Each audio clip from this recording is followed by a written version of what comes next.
sight that perhaps would have struck despair into Lawrence's heart, but this is the modern Arabia. Camels and long white flowing robes still abound, but men wielding iron clubs are here too now. And so far the two men doing it to best effect are a Swede, whose name literally means green mountain, Matthias Grönberg, and a Dutchman who should feel quite at home in these flatlands, Rolf Muntz. They're the joint leaders as we go into round 3 of the Qatar Masters. Welcome from me, Julian Tutt, to this charming part of the Middle East, just outside Doha, the capital city of Qatar, a small peninsular state that sticks out into the Arabian Gulf, measuring no more than 100 miles from one end to the other. It's a lovely mix of ancient and modern, with the classic old dhows still used for fishing, although less now for the pearl diving that once produced the nation's wealth. That mainly comes now from oil and natural gas, and slowly, with new hotels going up, and golf courses like the Doha Golf Club, tourism is becoming a bigger factor. So far, the strong Shamal wind has made life extremely testing, with only 5 players under par going into round 3. These are conditions that Matthias Grönberg relishes as he seeks his second win this year.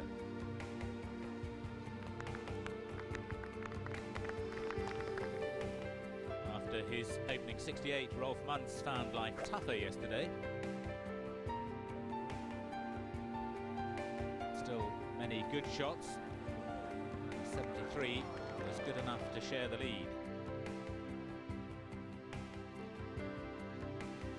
Some of the greens here are huge and putting can be really tricky, but Paul McGinley's magic wand helped him to a 70 to be one off the lead.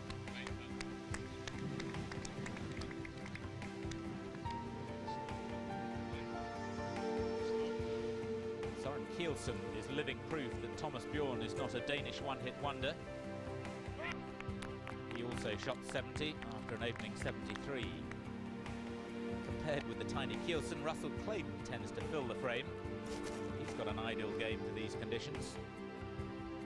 Opening 71-72.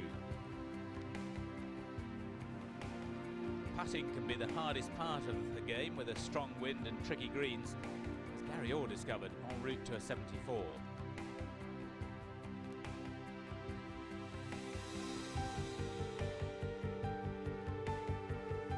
First round leader Peter Lonard stumbled to a 78 via desert, rock and palm tree.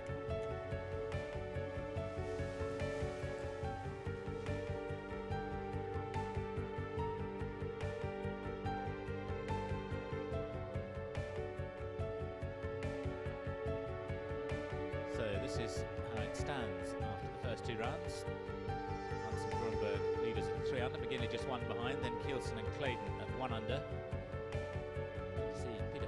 Returning to the tour at level par and a tie for 6th.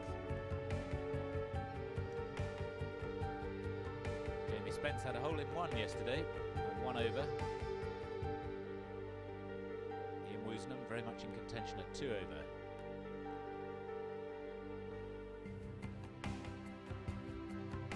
Last week's winner Jose Caceres at 3 over. Philip Walton, first tournament of the year on an invitation, just making the cut. Unlike Justin Rose, Andrew Coulthard, champion 2 years ago, stumbling at 15 over. And also missing for the weekend, Sevi Ballesteros, who was in danger of missing the cut anyway, but he withdrew after 5 holes yesterday with an injured wrist. As we look at these giant cactuses imported from Arizona, I'm delighted to say that I've been joined hot foot from the course by Ross McFarlane. Ross, how'd you get on? Oh, it wasn't a very good day today, unfortunately. Struggled a lot on the greens, in particular with the wind blowing and the strong grain on these greens. Very difficult to judge. You know, in some cases, I looked at one putt in particular and actually counted. There was 7 different directions of grain on this putt. So I thought, just get my head down and hit it. But just managed to finish in a bit of an ambulance, 5 over, I'm afraid.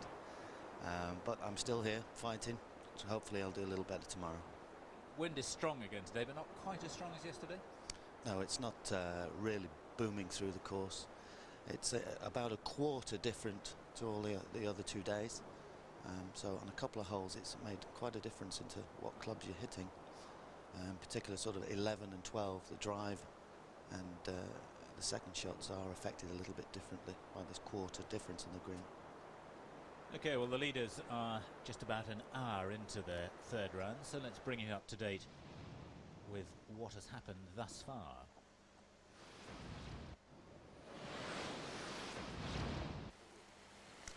.7" of Søren Kielsen, his third shot to the first. His course of well over 7,000 yards starts and finishes with par fives, and the 9th and the 10th are par fives as well. That produced a birdie at the first for Kielsen, and this was the third to the first as well for Rolf Muntz, just missing green in two.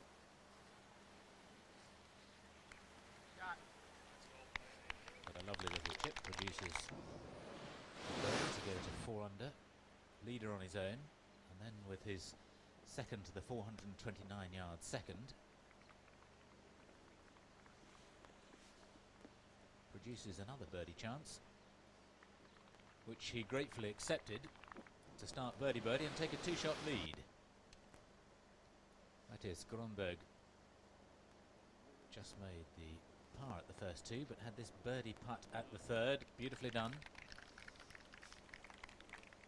to take him to 4 under.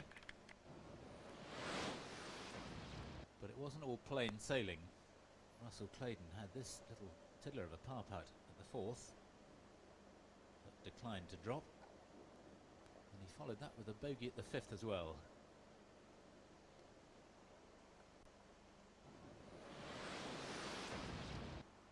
Paul McGinley's played beautifully for the first 2 days, but he was in trouble at the fourth, having dropped a shot at the second as well. That was his third to the par 4 fourth. 3 shots gone so far for him. Russell Clayton with an outside chance of a birdie at the sixth after missing a tiddler. It's a long one.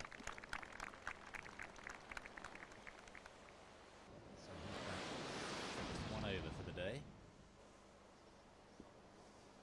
Ian Woosnam at the 11th, having started with a bogey 6 to go out in 37. It was pars all the way after that.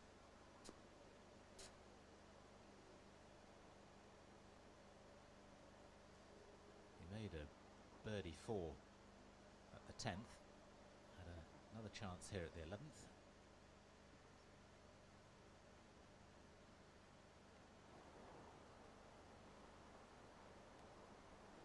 And how many of those has he had this week? He's been grazing the hole.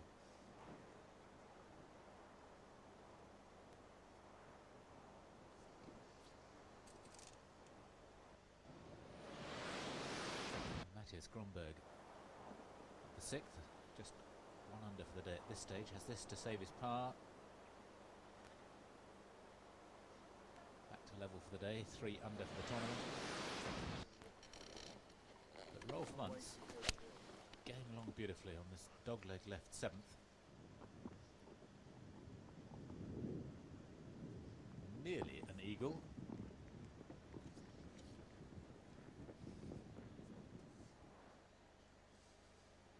This birdie putt to take a 3-shot lead. Thank you very much. So on the more difficult part of the course, the first 9 definitely more difficult than the second. He's 3 under after 7, 6 under for the tournament, and 3 clear of the field, and that's impressive. Yeah, very impressive golf. I remember playing with Rolf when he just after he'd won the British Amateur Championship. I played with him in his home Holland in the Dutch Open, and it was quite breezy there. He kept the ball low, seemed to have the ball in control, and that's obviously what he's doing this morning. 3 under for the moment. It's great golf out there. You have to be able to putt. I think putting and around the green is especially the most difficult part. That's where you have to have your best concentration. You find that the differing of grain, wind will affect the line of a putt.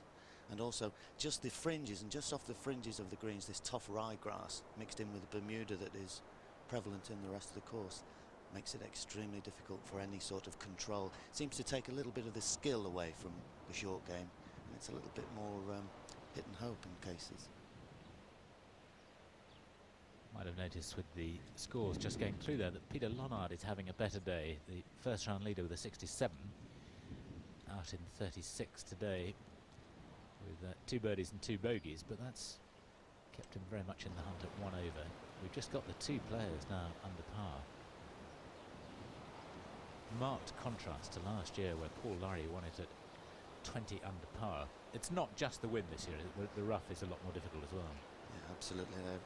The overseeding of the ryegrass has made for a very strong rough, and also the shaping of the fairways, the sort of S-shaped fairways as you wander up, also make your landing areas quite difficult. So you see a lot of, with firm fairways, you see a lot of balls hitting the fairway but running into the fringes and into the thicker rough, which then makes laying up and controlling the ball a lot more difficult.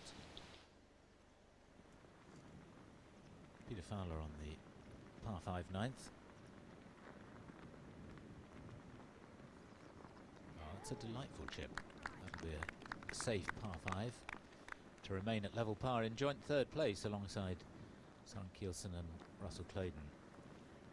A very familiar figure on tour for many years, and until about 6 years ago when he lost his card and then went and played more often in Australia and Asia before coming back via the qualifying school at the end of last year.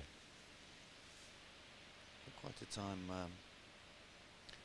I have to say, it's probably one of the best short games I've seen. I've played with Peter, Chucky as we know him, quite a lot, and if he missed a green it was up and down, if not in. Now this 8th hole, as you saw from the graphic, is the hardest on the course. I'm talking of good chipping. How about that from Paul McGinley?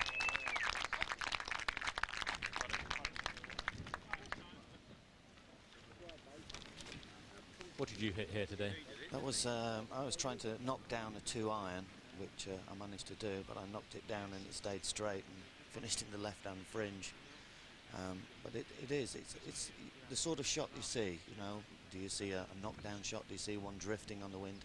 You have to have a lot of guts to start it over the water and let it drift back towards the pin. 40 yards deep this green. It was playing 196 to the flag today. It was into left to right, so it's quite a difficult hole, I have to say. It's not a particularly wide target as you're looking down from the tee. All you see is the narrow entry to the green, but of course you do have a big fat area at the back of the green. But with the greens staying firm from the breeze, it's made it very difficult to pitch the ball all the way up there and to keep it in that area. So you're tending to land it in the smaller areas, allowing it to release. Rolf here's just through into the second cut. The grass there is quite thin, quite wispy, so it's easy to hit your putter. It's a tremendous effort from there. Probably looked very good for a long time and just drifted away to the left of the hole at the end. Seems to be nicely in control. Of course, Rolf finished second in the European Tour up in Scotland, Scottish PGA last year, lost in the playoff to Warren Bennett. So he's been there or thereabouts the last couple of years. It's another hole over with, and he's 3 in the lead. So very good playing this morning. This is the final group of Muntz, Gromberg and McGinley playing together. They're playing in 3 balls today. 79 players made the cut at 6 over par.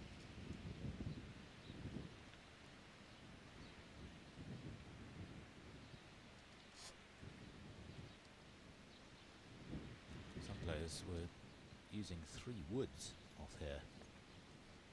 Rounds 1 and 2, just trying to hit a little knockdown 3-wood. I in fact played with Paul Affleck, who hit a little knockdown driver, and I have to say he played a lovely little shot.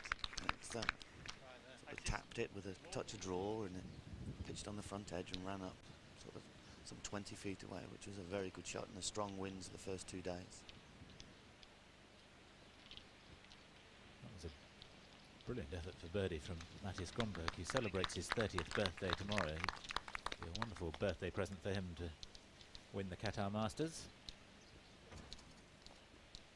Yeah, It must have looked very good for a long time here. You can see still outside the hole, just drifting in towards it. And that's just the grain, really. There's very little slope there. Just a little bit of grain. So as the ball's dying, it just goes in the direction in which the grass is growing. So you'll find that on the short putts you have to hit them in very firm to stop them from going on that grain.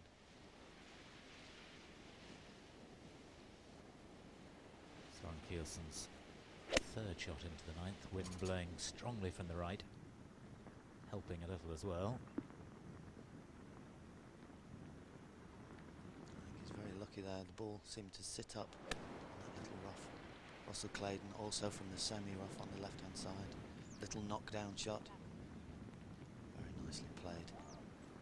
Really expect him to get that much spin from the semi-rough, but obviously playing that well enough, holding it up into the right to left wind, which made it sit down nicely.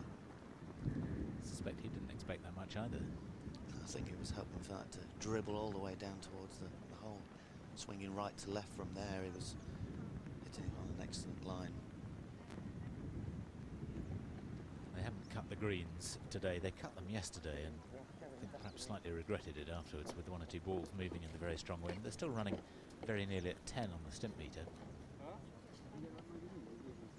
Marcus Breyer from Austria, 1 over after 12, going along very nicely. In fact, he went out in level par 36 with 9 pars and had a birdie at the 10th.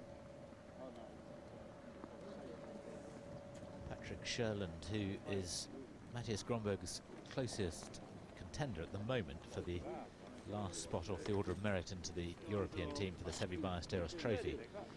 They played on the old course at Sunningdale after the US Masters. They're all quite keen to get into that. I think it should be a lot of fun. Sunningdale's always a lovely place to play. Very different to the course we're seeing here. Of course, the last couple of days. Old style Harry Colt design.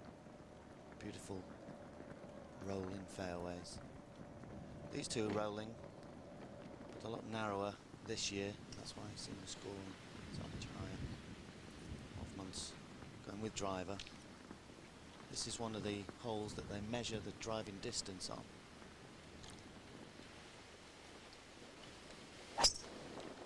Nice rhythm. Wind quite strong off the right hand side. Got to have the guts to start it down the right, which he has done. Just hops out. That's in a perfect position. Notice the S shapes of these fairways.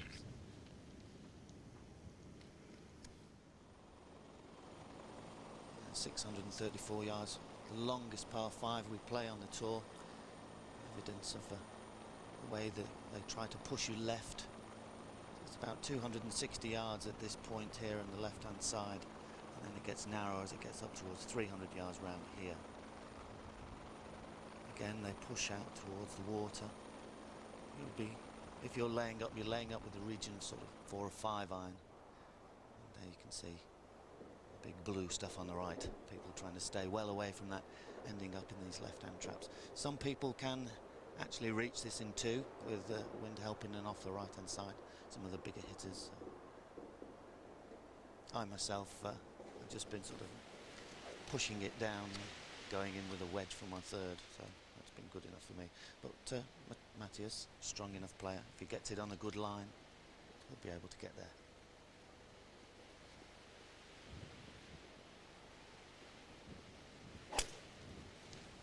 He certainly had a go at that anyway.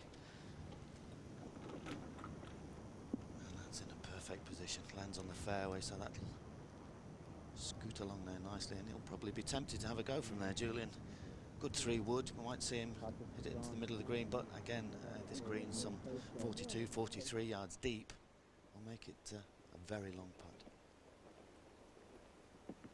He went through the back of 18, which is another very long 580-yard par 5 yesterday with a drive and his little tailor-made rescue.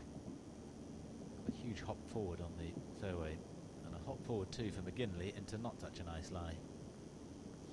That's the one thing on a hole of this sort of length, you don't really want to be hitting the rough. There's evidence of this wispy ryegrass just over the back. Having to hit that quite quite hard. It's very difficult to control. Such a big swing for a ball that went no distance. But what it is the ball nettles down into tufty little areas, and I find it extremely difficult to get any control.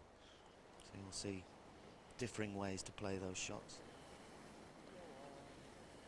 Russell Clayton had just 24 putts in the first round. He's a marvellous putter. He's one of those players that just gets on with his job. Never any great emotion displayed. Finally broke his duck when he won the BMW International after 6 second places the year before last.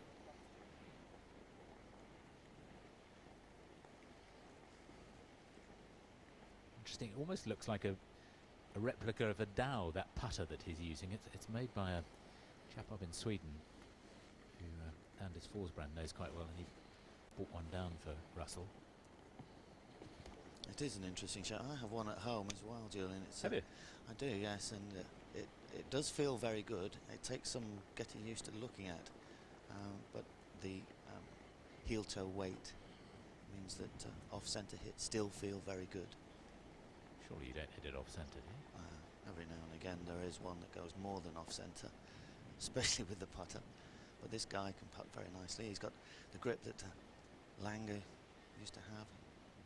Holds it onto his arm with his right hand, trying to keep the face nice and square. Expected that to turn a lot more.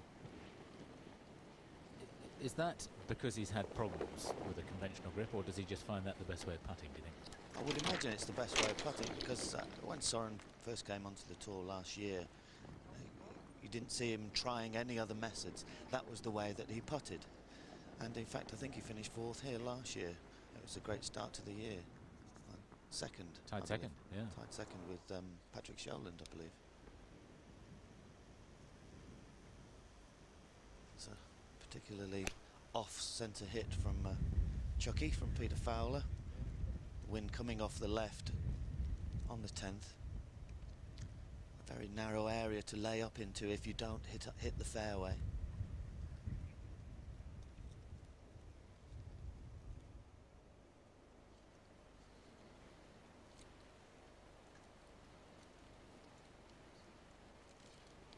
McGinley, the left hand rough. Here will be, if he has any sort of lie, he'll be trying to get it around about where those two people on the right are, but obviously not in the rough, but in the fairway. From there, that'll leave him somewhere in the region of wedge or 9 iron, but all depending on the lie. Gone quite deep into the bag, so maybe something with a bit of loft helping. It's a lot easier to hit a lofted wood out of this clingy rough than it is to hit around a 3 or 4 iron. So in most cases that's what they would do. I suspect that's probably his forward. It's very difficult to tell the difference. He carries a 3 and a forward. They look almost identical. You see the forward just slightly more angle on the face. Spoke to Paul about his relationship with TaylorMade, and he said he was very happy. You know, he was lucky that he got clubs straight away that he thought suited him. So he's really quite chirpy for the beginning of the year. Finished round about where those people were, but unfortunately in the rough.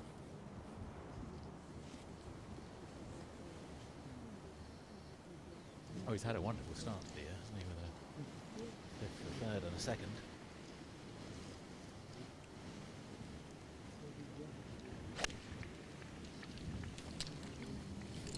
Rhythm again from Rolf.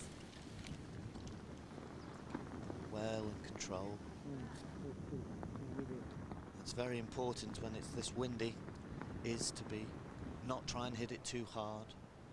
A purer strike will always be better than one that's hit hard.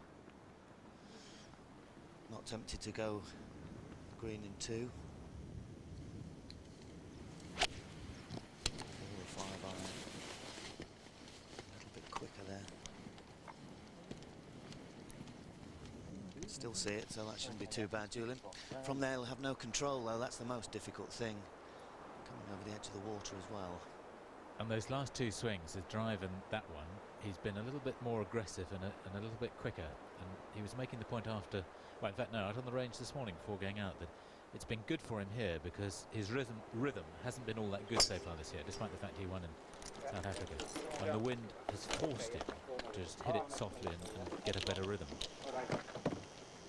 Because if you haven't got good rhythm in the wind, you're in all sorts of trouble, aren't you? Absolutely, and that's when it shows up. My rhythm wasn't particularly good. I didn't drive the ball as well as I have done. So, consequently, just found little tongues of rough. You can see the little tongues of rough sticking out left and right. You run through the edge of some of these fairways, that's what happens. The scores along the bottom there. Sorry, Ian Woosnam, still 2 over. Even par for the day. Just the one bogey at the first and the birdie on the 10th to even that out. Nice to see Woosie out and competing this early in the season. He usually is sort of maybe of the old school where tournaments don't start until April or May. Masters is the first tournament, isn't it? It's had a great Scottish record so far, the Qatar Masters, in its first 2 years, with Coulthard and Laurie the first champions. We wondered if Gary Orr might continue the run, but not looking very likely just at the moment.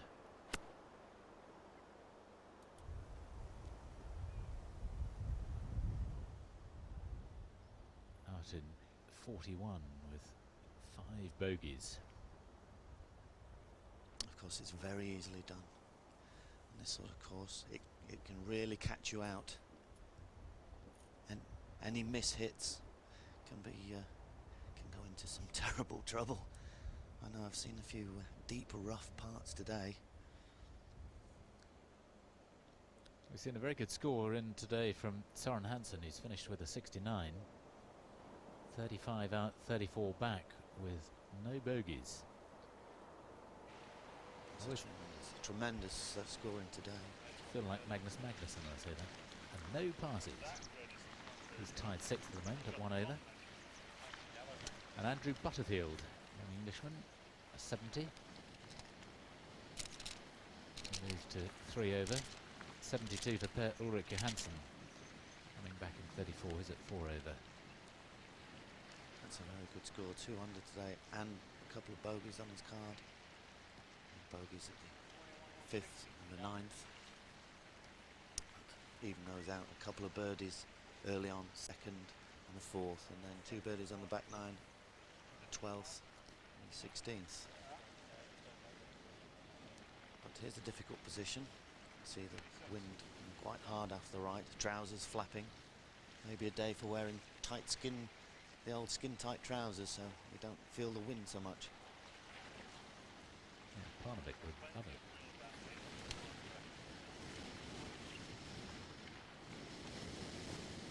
Be quite brave from this position. All depends.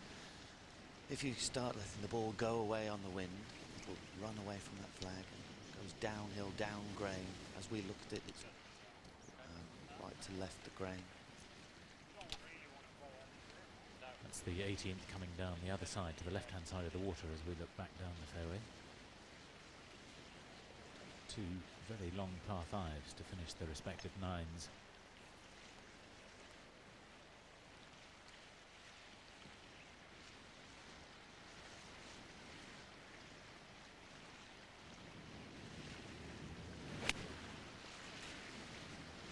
Let that go on the wind. There it goes. Very easy done. Well, the water's staring at you, thinking, shall I be brave? Can I take it on? He's aiming a little bit left. It looks like he's maybe trying to cut the ball up a little bit. The club comes up quite steeply. Just gets into it with his right side very quickly. Gets it up into the wind. And once it is, that's it. It's out of the way. Blown into the rough. Good shot for Paul McGinley, trying to punch one out there. Seemed to make good contact on it. Whoa. Well, it's worked pretty well for him in the end.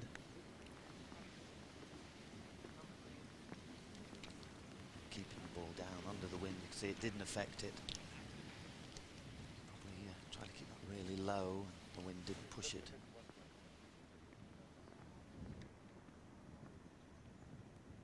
His average of greens in regulation yesterday and for the season almost identical, but for here that's very impressive.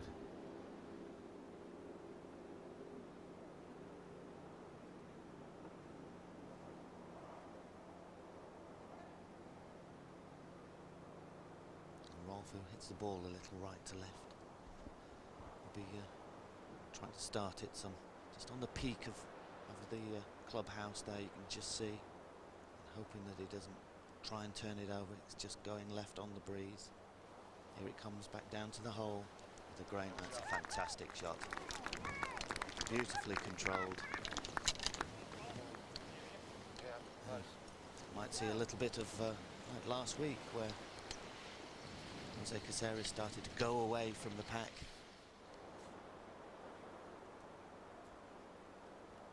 Rolf once threatened for 3 rounds in his own Dutch Open last year, and that was the title that Stephen Leaney won the year before.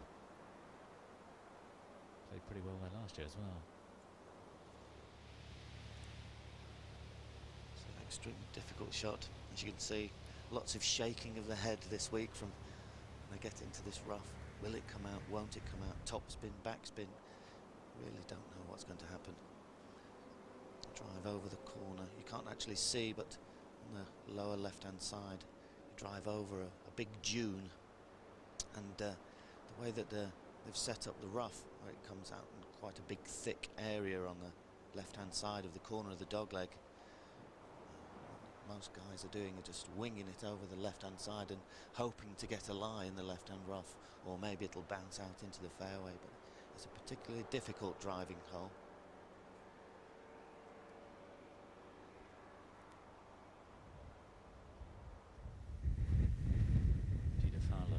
On the 10th, level par for the day and for the tournament.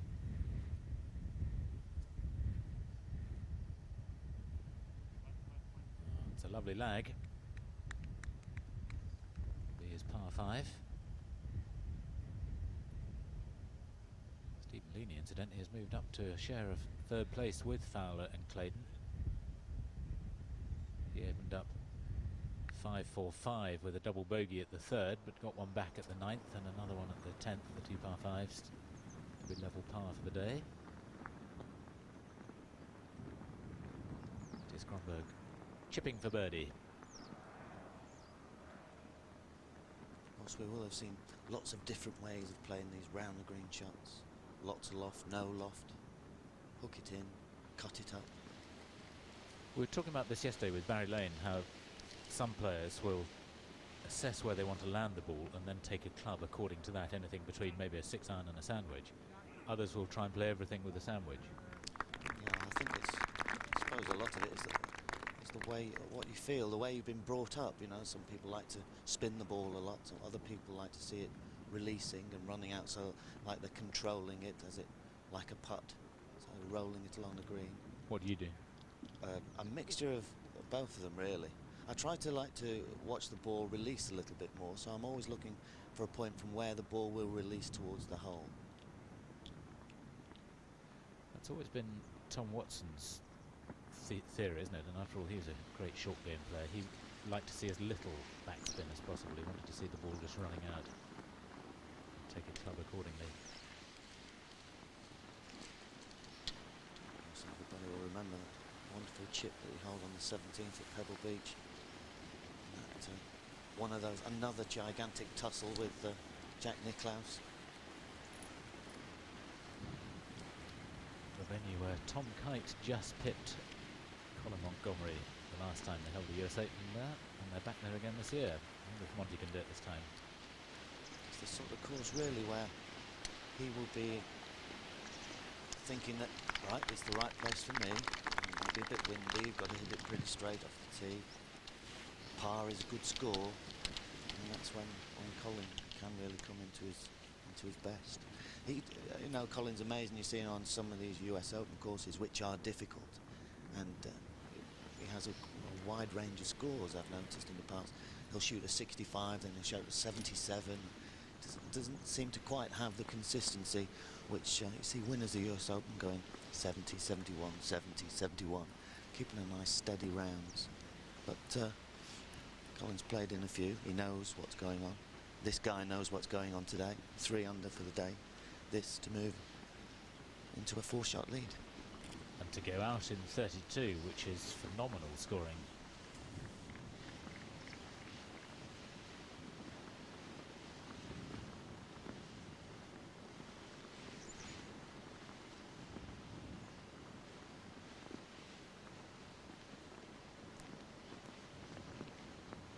Just not quite happy. Even these, a lot of care has to be taken over these. They have to be positive. Hopefully the grain won't affect them.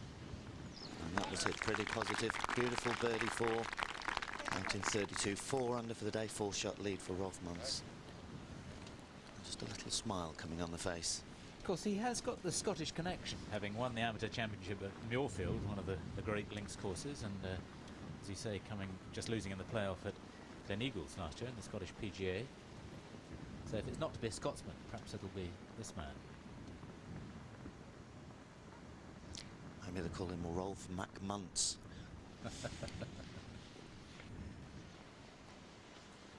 Or maybe Matthias Gromberg, appropriately sponsored by Emirates, the excellent airline that flew a lot of us out here.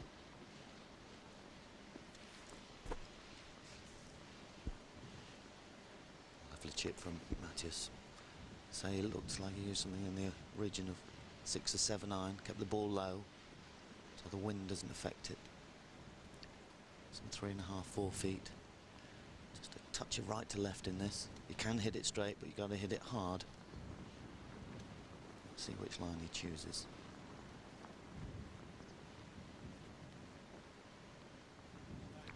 Just in the left half. Struck it positively. When you're coming into the grain, that's what you have to do. Hit it positive.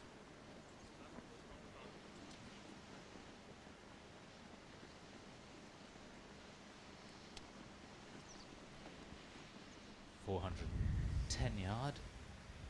par 4 11th. Stephen Leaney coming up short of the green to his obvious disgust. Wielding the bullseye putter to great effect.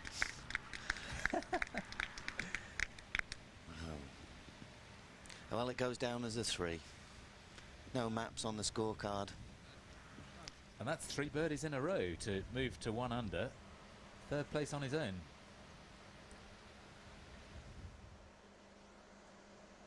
When he's on song, he's a very good player, of course, but he's a very fine putter as well. A beautiful putter. I think that's a key thing. Rolf is also a very good putter. Matthias Gromberg, good putter. Peter Fowler, excellent short game. Russell Clayton, that's everybody in the top 4 or 5. They're all excellent putters, and I think it's showing this week. Those who can work out the grain and the wind are the ones scoring the best. Yeah, it's the combination of it. I mean, the greens themselves are quite tricky even without any wind, but with the strong wind as well, possibly the most difficult part of the game. Yes, I think there's so many things to look at when you're looking at a putt.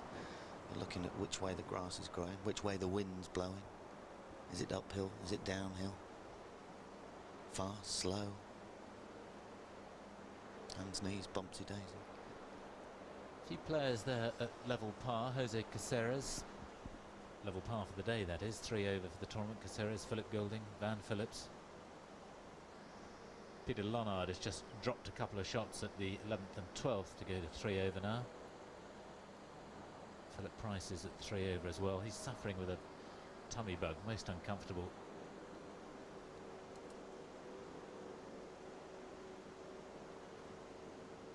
Peter Baker, 1 over for the day.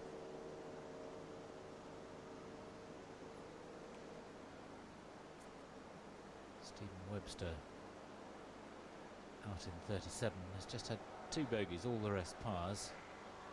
Could be 2 over for the day. Jamie Spencer had that extraordinary back 9 yesterday with a hole-in-one at 13. Picked the wrong hole to have a hole-in-one on. The lovely BMW is available if you get a hole-in-one on 17. And then he eagled the 18th as well.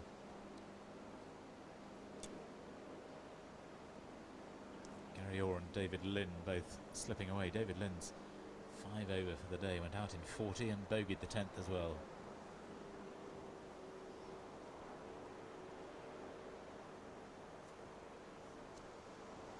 Marior out in 41. Max Anglert also slipping away. Started the day at level par, but had double bogeys at the 3rd and 4th, and another one at the 7th to go out in 41. Roger Chapman's in with a 73.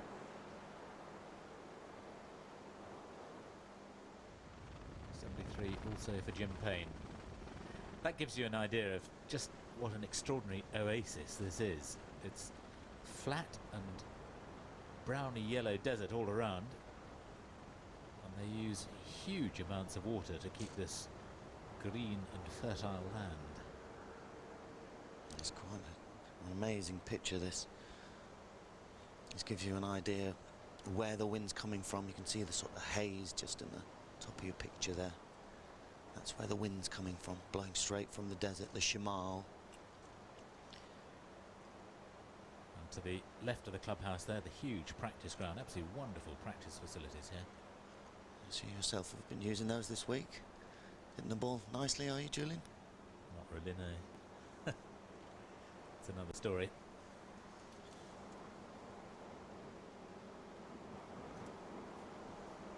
Just quietly that you're practicing for the seniors tour, is that right, Julian? Don't believe everything you hear. Never believe the press. No, but I'm working very hard with Tim Barter, who's kindly helping me out and completely changed my swing, and we'll just see what happens. It's fun to have a goal, if nothing else. Tim Barter, of course, works with Andrew Coltart. A pair of them were sinking their woes last night. Oh, it must be quite difficult here in this dry state of Qatar. Found a little watering hole of some description. Beautiful place. It sort of really reminds me of Dubai when we first went to Dubai. How it was out in the middle of nowhere. See him having to dig it out in that rough. And that's a tremendous shot right on line of the flag. The very good news is that they have just signed a new contract, a new 4-year contract to hold the Qatar Masters. They haven't as yet got a title sponsor, but they're hoping to get one. So we'll be coming back here for another 3 years at least, which is good news. Yeah, very good news. It's a nice little swing. You know, the Americans have the Florida swing. We have the Middle East swing. Another good rhythm again. Looking at that for a long time. Just let it drift on the left to right wind, but that should be okay there. 10th hole, another long par 5. It's into the wind off the left, 510 yards. 207 yards to that trap on the left-hand side. Guy's not able to reach this in 2 this year. Last year they were able to reach it. A narrow area if you miss the fairway to lay up in. It's quite a sloping fairway, slopes left to right, and not very deep, the green on the left-hand side. And that's where the pin is, sort of in that little tongue of green on the left-hand side. You can see there the flag blowing quite a lot from the left-hand side. Lovely to see all these trees. You know, that's the one thing that you don't see when you're driving throughout Qatar, apart from obviously the little park areas, and then you come upon this area with cacti and trees. It's quite magnificent, really. That's Clayton on the 11th. Yes, I made a bit of a faux pas yesterday. There's some beautifully carved, big, heavy hardwood doors in the clubhouse, and they use a lot of wood here. And I asked, I think it's probably the manager in the clubhouse, what the wood was, and he didn't know. But I said, does it come from Qatar? And he laughed and says, we don't have trees in Qatar. Well, I would imagine if they have strong Shamal winds like this all the time, they've all blown away. That's a lovely drive from Russell, just hugging the corner of the dogleg. Seeing how the fairways have sped up from the wind, drying.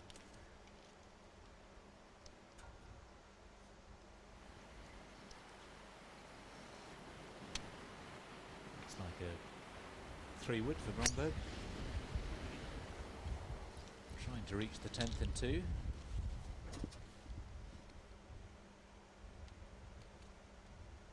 evidence of how strong the wind is. You know, they'll be able to reach a 634-yard hole in 2, yet the 510. They're still quite a long way short of the green. Was he trying to reach here, or was he laying? He seems to have laid up not very far away, if that's a layup. Well, it is a layup. I mean, he's hit that pretty solid. It's a 3-wood that he's hit there from the middle of the fairway. He's probably still got some 60 yards to go from there. But of course, 60 yards uphill into the wind, he'll be able to get some spin on the ball.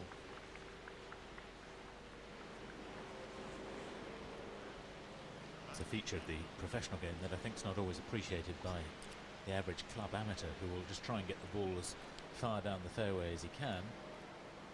The pro will be looking to lay up to his ideal distance. Most players have a distance somewhere between 60 and 90 yards where they can be confident of hitting it to a yard or so every time.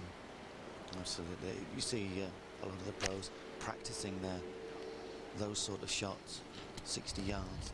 Really, you know, a lot of this game is from 100 yards in. You know, everybody who's out there playing, they can all drive their ball, they can all golf it, they can move it left to right, right to left, keep it low, hit it high.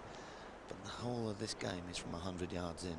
And I think that's something that the top players really are their best at. It's the one side that Tiger Woods has worked very hard on with Butch Harmon. And this guy has a lovely touch from 100 yards in.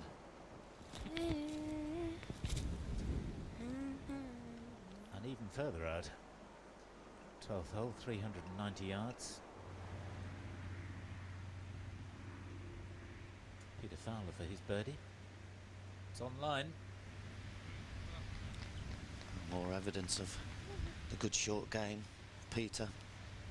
Nice to see Peter up and playing. I remember when Peter was having some trouble, really couldn't propel the ball where he wanted to, so he relied very heavily on his short game. A little bit like Seve now, really. I suppose Seve still has the most wonderful touch around the greens, still a fantastic putter, but struggling to actually keep the ball in play, which was very important this week. Got to keep the ball on the short stuff. This thick rough really does play havoc on your wrists and your hands. Paul McGinley now needs to make a little bit of a fight back, having gone out in 39. 5 fives in that. Just par at the 2 par 5s and 3 bogeys.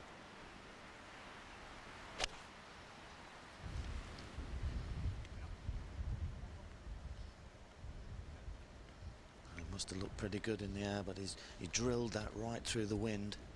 Didn't have enough flight on the ball. Leaves himself with an extremely tricky shot there on 10. Probably his third shot. It's an unreachable hole. Didn't see his tee shot, I would imagine. He's either caught some deep rough on the right hand side and had to push it up forward. And it looked like he was hitting something in the region of 2 iron. Still had a long way to go, didn't he? Yes. But Rolf and Mateus have laid up into the fat of the fairway. Rolf looks like he'll have something in the region of 75, 80 yards, slightly uphill into the wind. Well, if he can repeat his outward half, he will match the course record. And of course there are good opportunities on the back nine, especially the closing holes, to make birdies. 64 is the course record, held by Andrew Sherborne and David Carter. Both those scores came 2 years ago when the course was considerably easier. If he got even close to that today, it would be phenomenal. I think really you're not starting the day 3 under, 4 under for the day so far. I mean, if you'd have gone up to him and said, "Look, Rolf, you're going to be 4 under after 9 holes, what do you think?" And he would have snatched your hand. He would have absolutely chopped your wrist.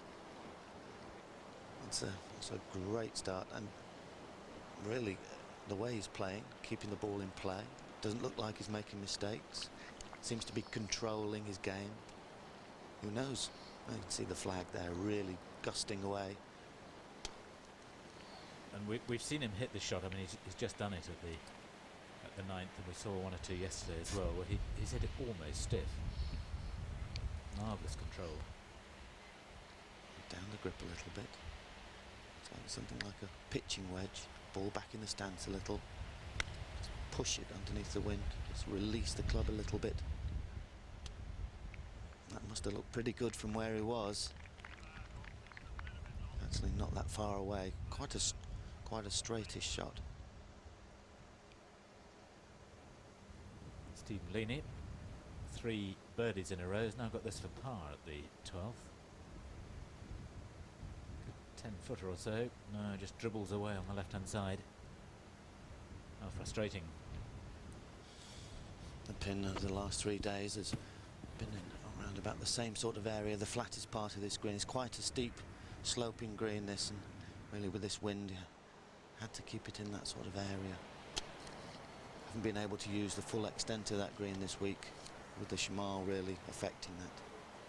But Gromberg probably with sand wedge here. Again, ball will be back in the stance, trying to punch it in. Looks like it came across that and nipped that beautifully. And maybe just seeing the ball of Rolf Muntz going past the flag, a little bit tentative. He won't be very happy with that. Well, it's just that little bit more difficult when you're playing to an elevated green. Getting a vision of your distance can be quite difficult. Second to the 11th for Russell Clayton. And there he was hitting the ball out of the semi-rough, and that one didn't grab where it did on the 9th. You know, this is the difficulty of when you miss the fairways. Your control element drops. Russell Clayton, an avid supporter of Tottenham Hotspur. Long-time rivals of Manchester United, who I believe you have a small interest in. Just a little interest. Exciting win for them the other night. Yes, it's still wide open, their group. But obviously, I mean, if they get through to the semi-finals, the quarter-finals, it'll be great after last year's win. And there's a different way to play the shot. Ball back, punch it out of this thicker grass. Goes on the wind, down on the green. And those are extremely difficult length putts in this wind. You know, do you allow for the wind? Do you hit it firmly to try and keep it on line? That's where you make your choice. And the guys who are making those for pars are the ones who are staying in contention. It's the voice of Ross McFarlane, who's been kind enough to join me, Julian Tutt, for the 3 hours that we will bring you this afternoon of the 3rd round of the Qatar Masters. Ross, for those that don't know, son of Noel, former Manchester United star. Were you ever tempted to play the game? I did play the game as a young man, but I remember saying to my father, was I any good? He said, well, son, if you were any good, you'd be there. I said, but get down to the golf club and practice. Birdie putt for Rolf Muntz. Slippery.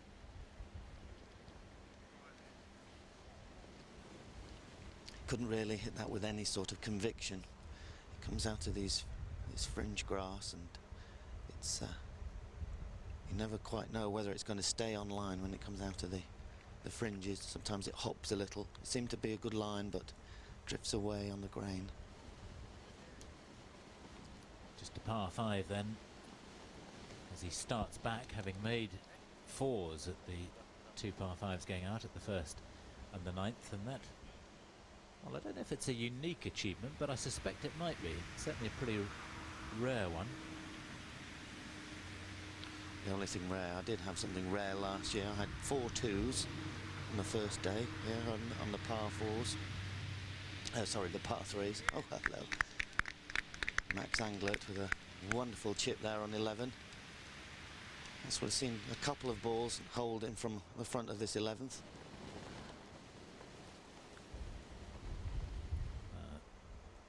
Gromberg with a birdie opportunity as well.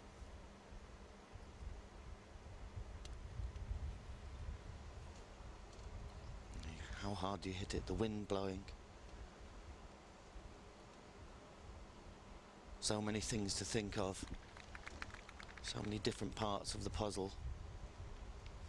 And you can see him, he's disappointed there, because what it is you get yourself these positions, you give yourself a chance, and if you don't take them, you feel like you're going to drop shots somewhere else, and it's like a chance that you can't afford to miss. Also Clayton for birdie.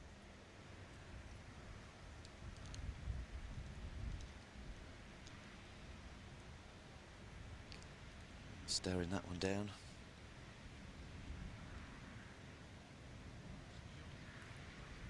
You can see the Dow putter. It's going to be needed now. A little bit like the old branding iron. Remember the old Align branding irons they had? Harold Swash, he actually designed those. Seen as a sort of a putting guru. Harold's worked with a lot of players. That's a shot gone for McGinley, another one.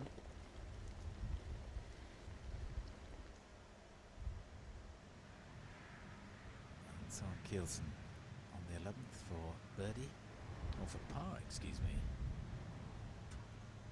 He's obviously had one or two problems.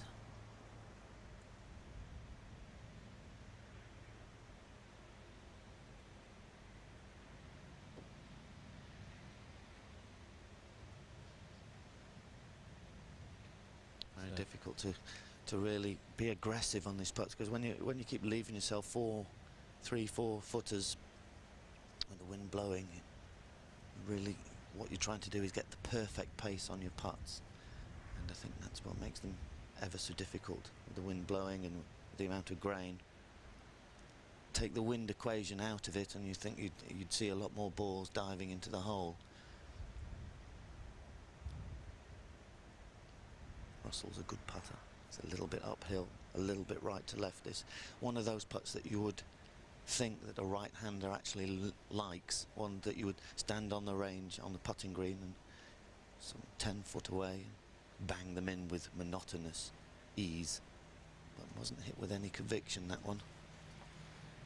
But that can be a false impression, you know, when you keep draining them on the practice green. The statisticians have proved that from 10 feet, top pros average about 20%. Yeah, I can absolutely believe that. 2 out of 10 from 10 feet will be good for me. So Rolf Muntz with a very healthy lead. 4 shots ahead of Gromberg. Peter Fowler at 1 under, the only men under par, with Lini making a bogey at the 12th. So Soren Hansen in the clubhouse with a 69 is ever moving up the leaderboard. Now, how tightly it was packed this week. 6 over par was the cut. You could, in fact, a couple of 69s from a 6 over par position could actually win this tournament. The wind's forecast to be just as strong, if not stronger, tomorrow.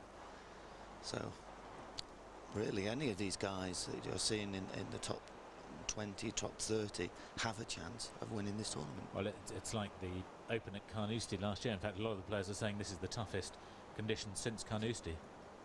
Yes, I would agree with that. Having played, when I played at Carnoustie, and the fairways were narrow, the rough was long, the ball had to be controlled, and it was extremely difficult.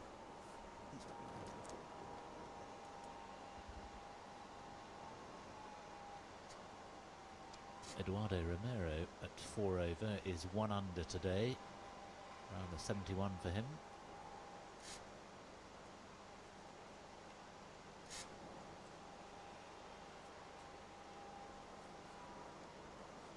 Wayne Riley in at 5 over with a 72 today. 72s as well for Greg Owen, Craig Hainline, David Park, Robin Bird.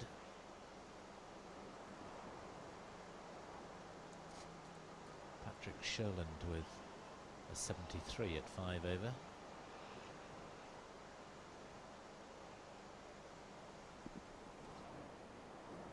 Philip Golding also at 5 over, having gone out in 36 and going along quite nicely, has just stumbled at 14 and 15, bogey, double bogey.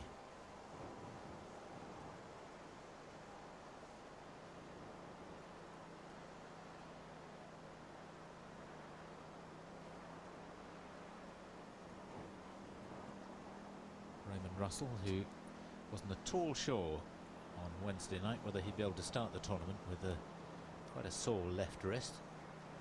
But a combination of magnet therapy and physiotherapy has got him out there and playing with no discomfort at all.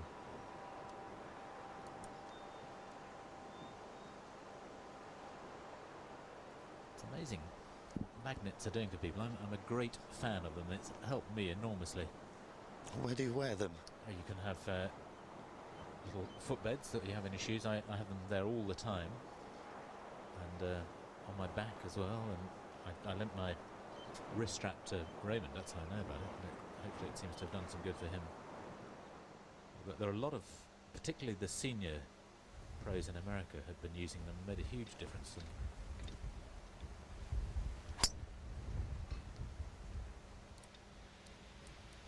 Good rhythm again from Rolf in the 11th, cutting off the corner of the dog leg, hopping out of the rough. He'll be very happy when he turns the corner and sees that one there. That's a small target to hit because you're playing across or landing across the fairway, and it's pretty narrow there, isn't it? And that's a great result. Here's an idea of a different shot. Look, ball way back, keeping that low, just a little bit aggressive. Evidence of the thick edges of this rough. Don't know whether to play with lots of loft, no loft. And that's the area of the game where it's easy for anybody to work on, and if you can improve that, I mean, if the difference between him getting to 20 feet and 6 feet statistically and sinking it from there is huge. I mean, if from where he is, he's got a 10, 15, 20% chance of sinking it at best, whereas if you're at 6 feet you'll sink 55, and at 3 feet you'll sink 95% of the putts on average. It's the one thing that I've always said to people I've played playing partners and pro-am partners, is if you want to work on anything, if you want to get your handicap down, you have to work on the short game, because invariably a higher handicap player, he can move it forward, he can make it close to a green in 2, but then walks off with a 6 or 7.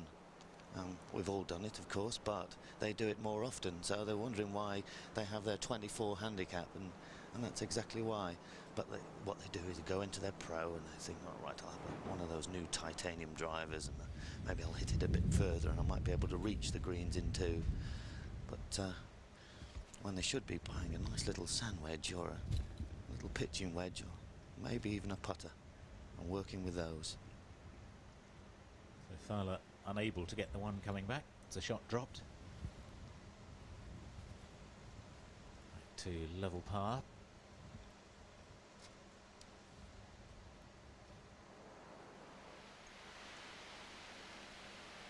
Paul McGinley not managing to get right the way across the rough in the 11th. Fairway back. Paul's backswing's looking a little bit shorter today. Looks like he's not absolutely completing his backswing. He doesn't look very happy. He's got one of those looks of trying to stop the bleeding. On the fairway, it's a great position here for Gromberg. Almost coming straight downwind from here. Maybe just a little bit of wind from his right hand side. Somewhere in the region of 9-iron or a wedge. Looks like round about a 9-iron. Looks like he's starting that out the right, trying to sling it round a bit. Big hop. Evidence there of the wind drying out the greens from the fairway with a good strike, still not stopping.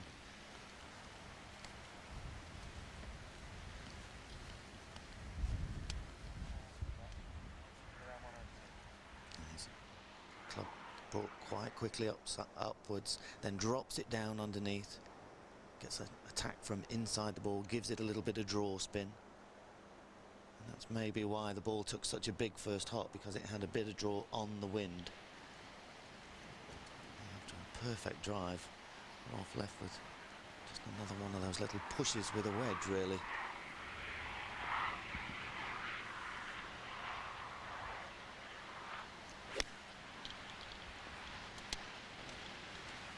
Staring it down. Pitches it nicely, and another wonderful shot from Rolf. a couple of hops, and then it was just releasing slightly, and there's some 6 foot straight up the green, straight into the grain. It could be nice and positive from that position. Started the season with 4 missed cuts in a row in South Africa and Australia, then tied 46 last week, so this is a considerable improvement in his form so far. Very expensive first 4 weeks though. Well, taken a little bit out of the bank balance. It's a tremendous shot from Russell. Not a lot to play with there. It's only some 5 or 6 yards from the deep gully really to where the pin is. The pin's only on 6 yards, but actually it's 6 yards from the left hand side, and it's more likely to be 6 yards from a bit of a gully. It's like dogleg right. So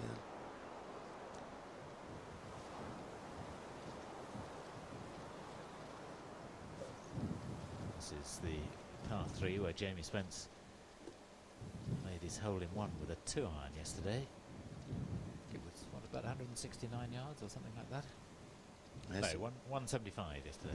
Today it's 196 yards.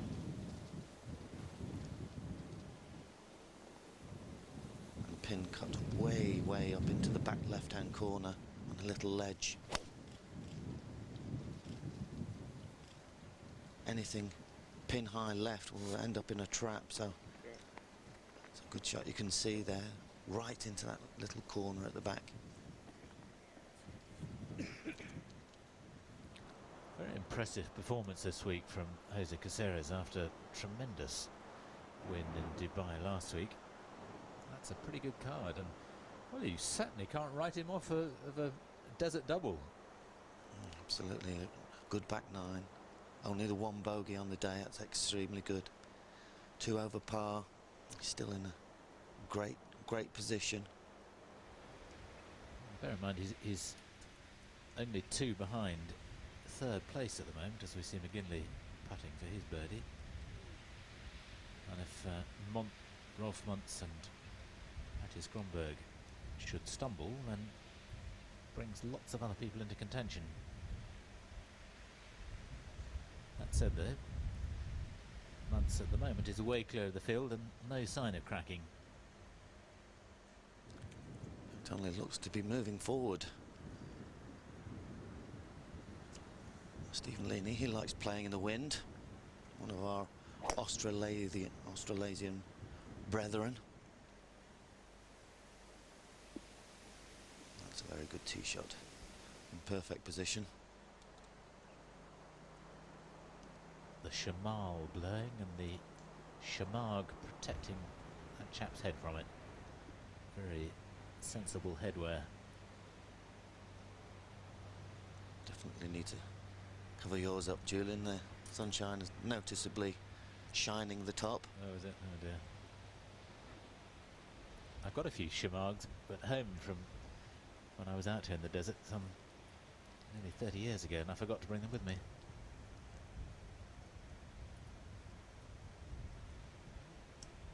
Not sure I would have had the guts to wear them anyway.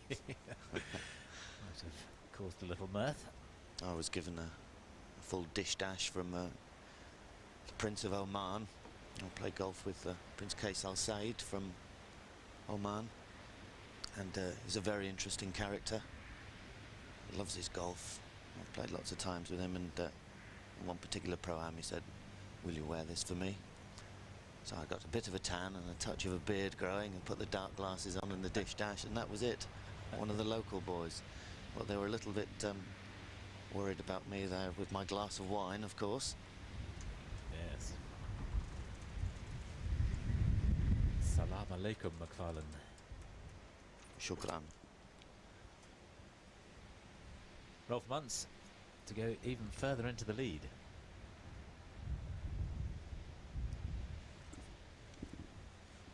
Oh, magnificent putt.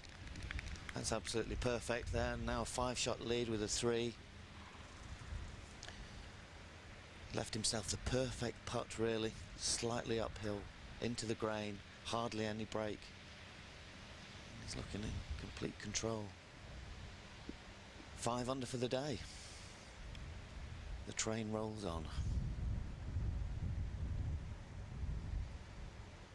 Such are the vicissitudes of this game that I know it's a real old cliche that the tournament doesn't start till the last 9, but you see it so often, people leading by 6 or 7 shots going into the last 9 and still not winning. It is a game of 4 rounds. Happened in America, didn't it? Last week to Franklin Langham. Yes, not of course Tiger Woods at Pebble Beach, coming from 7 shots behind with 5 holes to go, and winning by 2, I think it was in the end.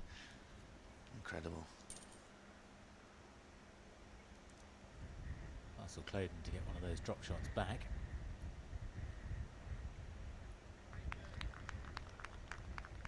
So he starts back 5-5-3. Beautiful putt from Russell there.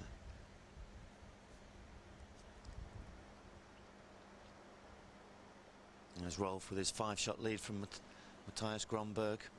Grönberg seems to be staring at the greens, wondering where the birdies are coming from, but he's staying there at 3 under, even for the day. Paul McGinley, not really his best round, still managing to stay in the top 10. David Carter with a level par round today, moving up considerably now, tie for 13th. Andrew Butterfield with a lovely score of 70 this morning, started the day 5 over.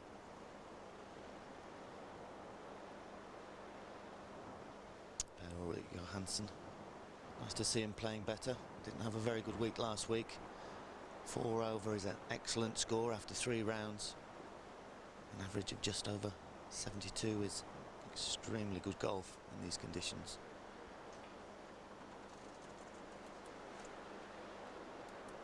I played with Craig Hainline this morning.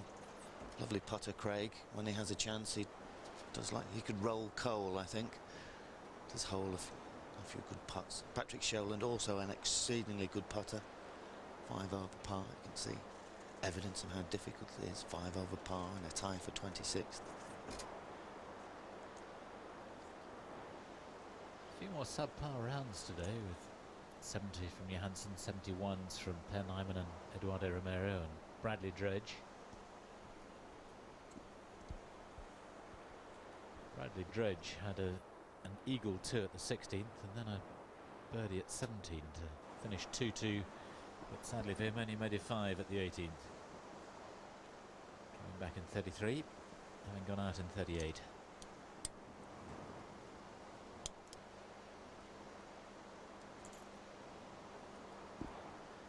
To see Roger Chapman out here playing at the weekend. He was in serious doubt towards the end of last season as to whether he'd be able to continue or not. He had to go to the qualifying school to regain his card, and I know there was a thought in his mind whether he should really be doing that or not. I think it took quite a lot of guts really for a man who'd been on tour as long as he had to have to go back to school. Yes, I suppose extremely difficult. I myself had to go back to the school in '93, and it's like a bit of a culture shock. And it did me a lot of good. It was like a kick up the backside. It sort of makes you work a little bit harder, makes you appreciate what you had. And Roger, of course, it's his first time at the qualifying school. I've been 2 times before, previous to that, in 1982 and 1986. But for Roger, his first visit, he's always been exempt on the tour. So it was a big shock, and he's still a lovely player, still a lovely swinger and a great rhythm Roger has. You of course have the luxury and the comfort zone of a 5-year exemption, having won the Deutsche Bank TPC of Europe in '97, which must be great solace to you. Anyway, let's just remind you of what's happened so far in round 3. Rolf Nutt's joint overnight leader started in impressive style with his 3rd shot to the par 5 first.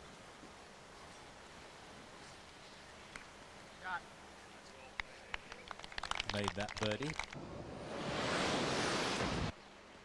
Starting the day at 3 under, so immediately to 4 under, and with another fine second to the second.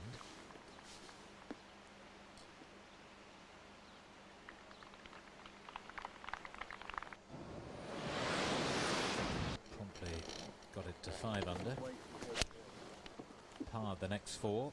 Then with another brilliant second shot to the 7th.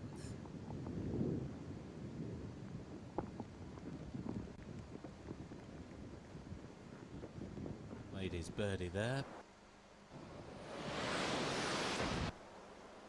The par 3/8. And then another little nudge in with his third shot to the par 5/9. Beautifully done.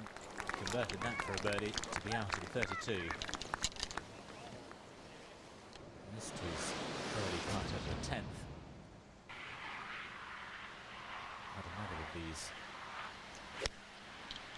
half shots with his second shot to the 11th.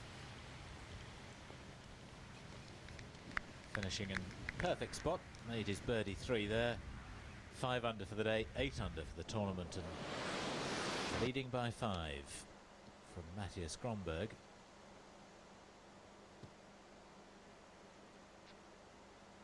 Started well enough with the birdie at the 3rd. Dropped a shot though at the 6th to go out in 36. He's at 3 under. Stephen Leaney was out in 37. Started back though with a birdie at the 10th, and then at the 11th.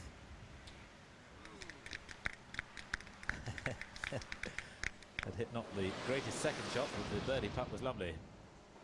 He dropped one at the 12th. He's at level par. Peter Fowler started the day level par. Out in 36. Birdie at 11.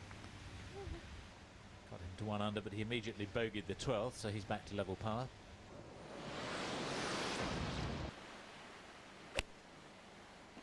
And also now on level par, Russell Clayton going out in 37. Made bogey at 11th, got it back at the 12th. So we've got Clayton, Fowler and Leaney all on level par, tied for 3rd. Grönberg 3 under and Rolf Muntz 8 under. And richly deserved. Muntz really hasn't put a foot wrong, and the way he's swinging, he looks superb. He's a beautiful, easy action, putting well. He's got putting some daylight between himself and the chasing pack. Really, chasing pack being around about the par 1 over mark. So he's some 8-9 shots ahead of them, and Grönberg sandwiched between those as his next and nearest challenger. Yes. Evidence of the wonderful putting of our Australasian friends.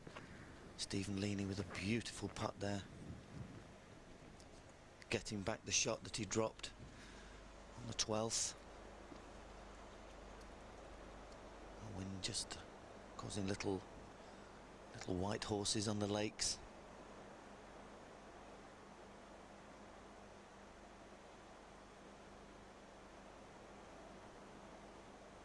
More than little ones there. I think it's incredible they managed to keep standing water here at all, when you consider how hot it gets, and a combination of the heat and the sun, the heat and the wind. The evaporation must be considerable. This is quite a difficult position for McGinley. Got to be hit well. Oh, and I hit that very, very well indeed. Magnificent shot there. Crowd appreciating that. That really was a tremendous shot. Slight dogleg right. There's the bunker. You can just see that in the middle of the hole. Some 227 yards from the tee to reach that trap. Only 16 birdies here, 59 bogeys. You can just see the ball there. McGinley. Grönberg from a slightly easier position in the bunker. Something in the region of 9 or 8 iron, punched. And that's found the rocks down in the bottom. A little bit easier down there this year. It used to be just those white rocks, but there seems to be a little bit of grass down there, and he may have a bit of luck. May be lucky. It may be that Mr. Muntz is going to go further and further away. It's quite a dangerous hole, the 12th, depending on the way the wind is blowing. You can drive over the bunker, but then it's easy to run out on the other side of the fairway, and then you're over that little cliff face down into the rocks, and those continue all the way down the left-hand side where we've just seen Gromberg going. Wolfman's from the perfect position, left of the trap, where you've just seen the 2 shots. You see the flag there on the right-hand side of his screen. Again, another one of those little push shots. A little bit, just all he was doing there was just trying to get it past the flag. All the danger was short of the hole there, but just overdone it. This is Marcus Breyer from Austria, finishing off on 18. Starting the day at 2 over, and he may be finishing even better. His level par thus far. Qualified from the Challenge Tour last year. Not quite sure, is he the first Austrian full playing member we have on our tour? I'm just trying to think. There was a Gordon Manson used to play out of Austria, but he was actually a Scottish gentleman who was sort of the leader of the Austrian Order of Merit. He's still based over there, but I'm not really quite sure. There's another one who was playing down in South Africa, son of a skier, and my appalling memory for names. I'll drag him out in a minute. And there we are. You can see the rock-bedded area, but this is been fortunate, I'll have to say, fortunate to have any sort of shot. I played with Jimenez a couple of years ago. He was down in this position and he had to play it off bare rock. Open the face out. It's come out a bit fast. It's going to be quite a tricky putt down the green, but he's quite happy. Played it with plenty of conviction. Opened the club face, opened his stance, cut across it.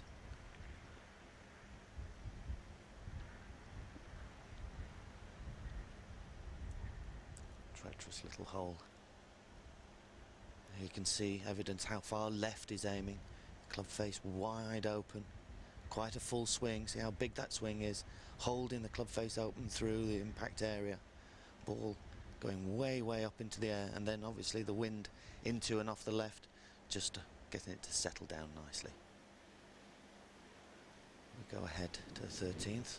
Russell Clayton has this for a par. Rest.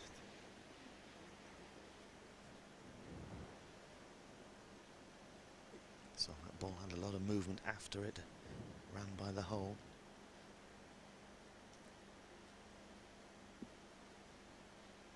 More shaking of the head.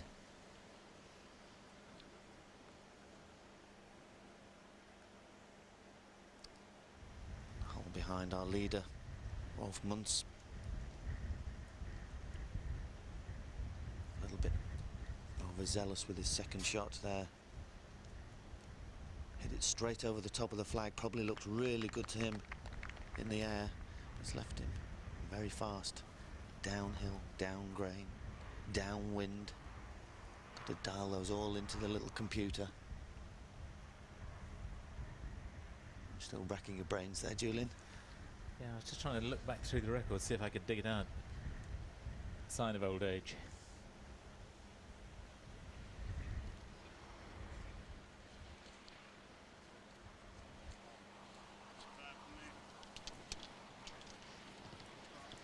So the ball just carrying on wandering down the green.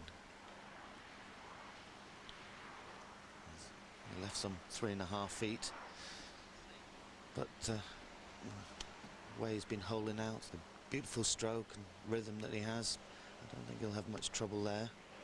But of course that could be a commentator's faux pas. He's bound to hole this. Mind you, I had a bet with Steve Beddoe last week and I got 2 dirhams off him, which he hasn't paid. That doesn't surprise me. I'll get it off him later, I think. What was the bet? Oh, I bet him that Jamie Spence would make a 5 on the Saturday after driving into the rough. Which he duly did, thank you, Jamie. 2 dirhams, which, of course, will be posted up on the notice board if it isn't paid.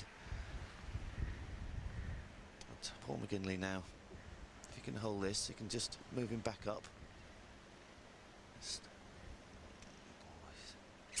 Didn't need much more. Unlike Paul, to leave a putt short from that sort of distance. One of his very, very strong points, Paul. Beautiful putter. Lots of wittering and shaking of heads been still going on. It's a tough week and it takes it out on you mentally. There's plenty of mental people around.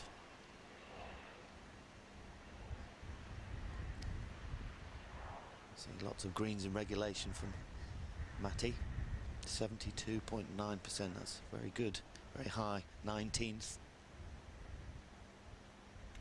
But of course, you see that it tends to suffer in the putting. Matthias has always been a really good putter, but he's hitting more greens, and obviously now he's averaging more putts.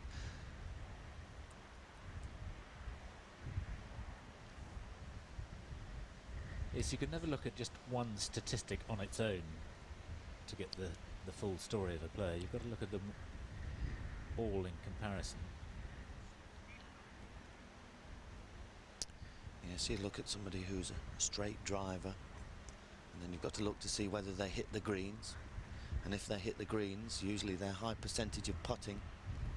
So you have somebody like last year, one of the straightest drivers and greens in regulation was Francisco Sia, but his putting average was something in the region of 32. So it shows you, drive for show, putt for dough.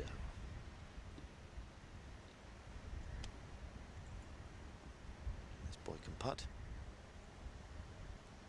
Had a lovely week with the blade so far.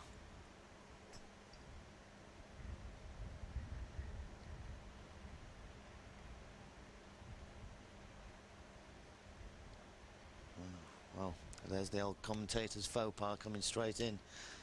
The kiss of death, but not really any damage done. His nearest rival, Matthias Grönberg, also making bogey. In fact, really the top 4 players in the tournament have all made 5s here.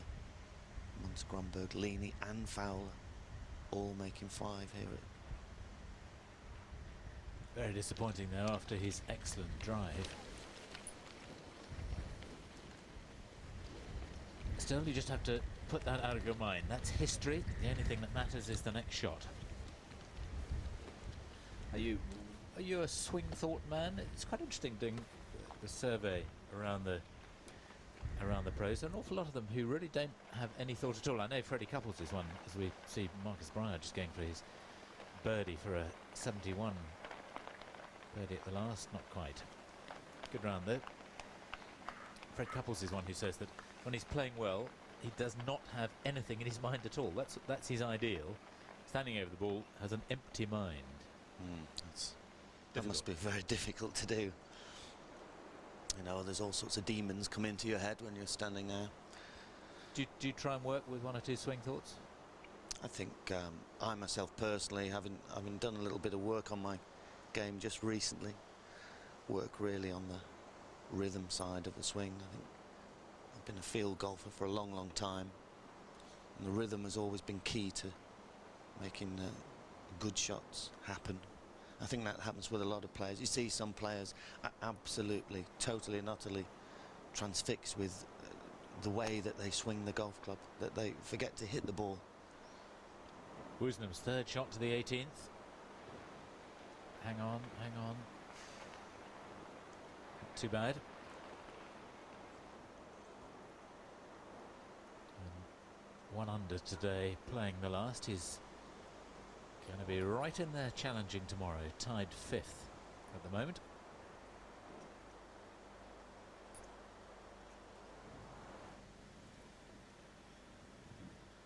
Birdie putt for Peter Fowler at the 14th.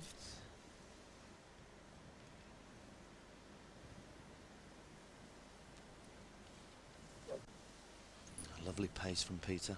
See, he seems to have that judgment really, really off well. And treacherous 13th now.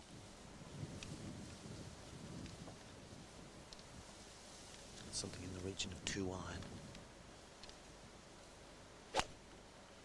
rhythm good. It's just leaning a little, drifting out to the right a touch. Oh, yes, it is. If you're going to hit a trap, though, that's the sort of trap to hit. He'll be very grateful that dropped into the bunker. If that had stayed in the rough, it would have been a most awkward shot. See the flag fluttering there. The tee is sort of left-hand corner of your screen a little bit. Right by that tee is a cactus right on the left-hand side of there, and there's a ball wedged right into the middle of it. I don't know where that one's come from. It certainly wasn't me. Here's another one of those. Remind me of the old Bronte Chipmaster, these clubs. It's an 18-degree tailor-made rescue.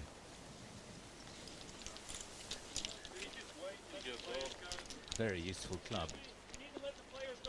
Obviously a very useful club. That's found the heart of the green. Anything on the green here is good, isn't it? Absolutely, it is. It's a very tough par 3. The par 3s on this course are extremely tough. And like I say, only 3 people under par now, only 1 person on par, and then a little collection of 6 people, 5 people on 1 over par. Van Phillips, Soren Hansen with a wonderful score of 69, lowest score of the day so far today. Miguel Angel Martin was 2 over, he's level par for the day.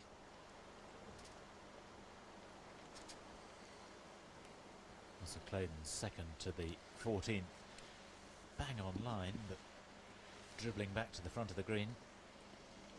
Very difficult to judge your second shot here. You're coming quite steeply uphill to a green that sort of rolls up to the from the front edge.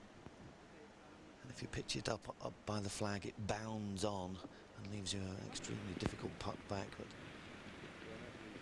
Leaning over the water at 15. That's beautifully played. Lovely shot. Yes, last year this hole was playing it completely different.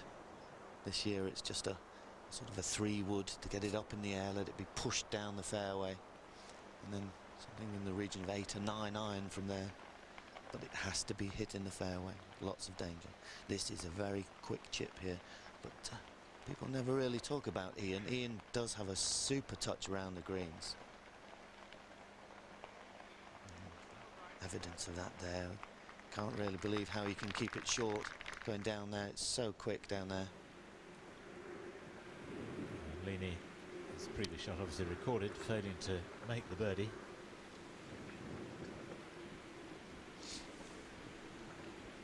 Remains 1 under.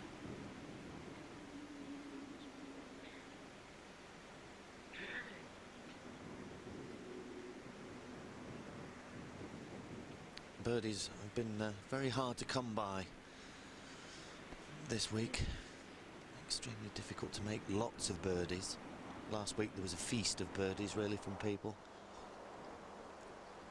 He's another birthday man, celebrated his 31st birthday yesterday.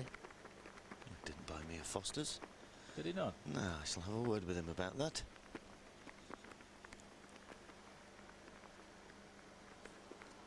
Club face slightly open, trying to take about an inch or 2 inches of sand from behind the ball. Comes across it, spin, spin. It's just nestling up against the edge of the second cut. It's amazing how you can go along really steady, and just one tiny little mistake can sort of upset your whole equilibrium. You know, you see this so many times. A guy 5, 6 under, and then one slight mistake, it's almost like you've lost control, and then you're fighting to find it back again. And Rolf there, after this hole really, you have quite a few chances of making birdies. You know, the wind helps you a little bit on the last few holes, so it's really after this one or maybe the next that you're thinking, you know, I've got a nice stretch on the way home, I've got a good chance. If I can just get through these holes, things will be good. We saw a lovely chip from Paul earlier. Yeah, Paul. And the other par 3, the 8s, which he nearly holed, and A wonderful one there, Julian. Lovely touch.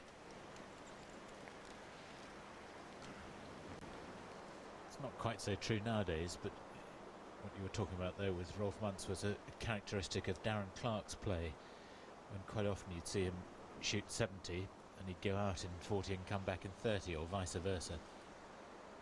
Tended to be a game of two halves for him, and he's very much a man who, when he gets on a roll, can really shoot the lights out.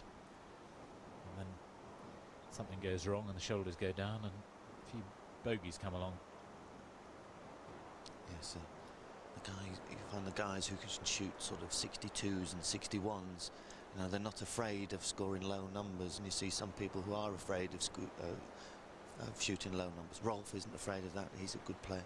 He can shoot low numbers. Uphill into the grain, and that's a wonderful touch from there. Look, you can see a little smile on his face, happy with that one.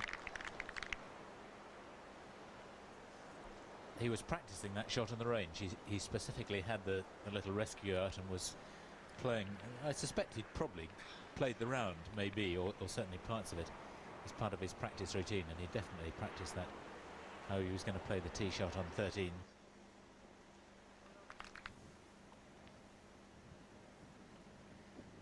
So Clayton's chip perhaps biting a little bit more than expected, as his approach did to the 14th as well. So work to do for his par. Work for Rolf Muntz too. Using the putter, but it's okay, it doesn't snag up. Super effort from Rolf. Of course, really, you mustn't be worried that you've missed a putt like that. Okay, you've dropped a shot, but the bad shot was the first one, not the second one, not the third one. The bad shot was the first one, and try and wipe it out in your mind. Two bogeys in a row then for Rolf. Of course, I am assuming he's going to hold that one, which I'm not going to say anything about after the last one. Paul, after a good chip, has two good saves on the 8th and the 13th. Both from front edge, long chips.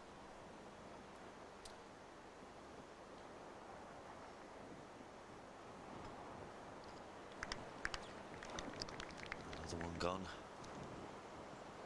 Just a 4-shot lead now.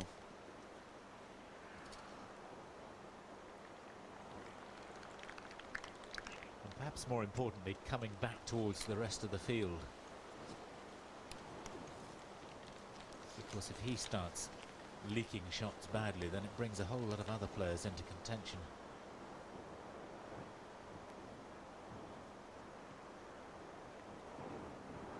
This is one guy who doesn't mind a bit of contention. He doesn't particularly enjoy these, though.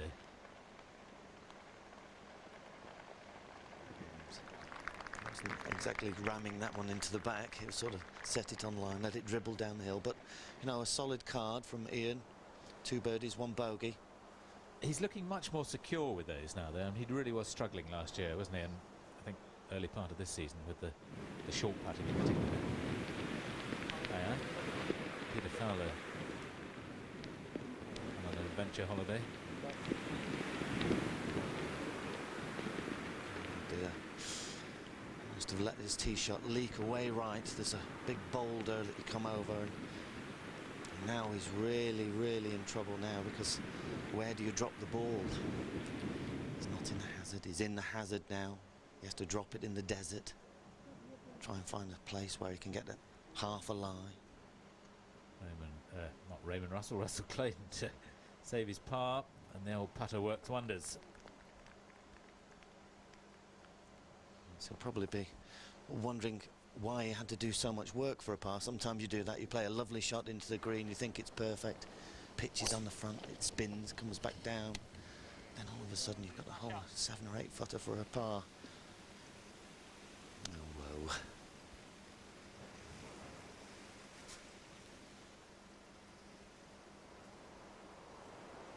Hard to tell. I think McGinley might be right actually on the fairway on 14.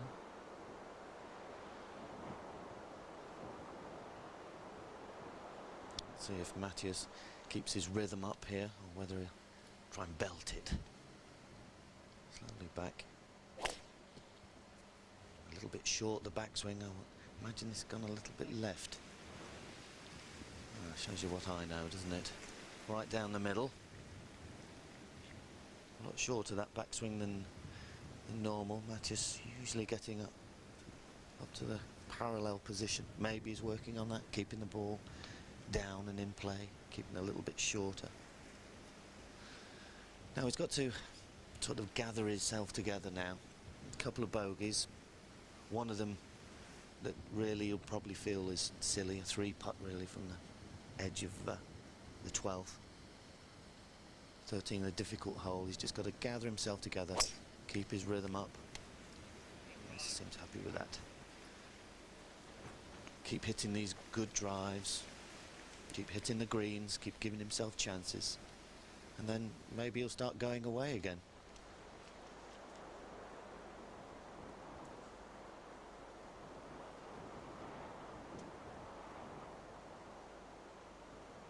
Let's see how flat this area is where they've built this golf course.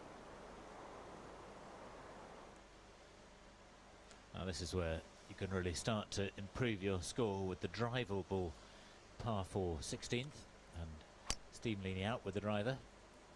You hit a wonderful shot here in the first round. You nearly got a hole in one.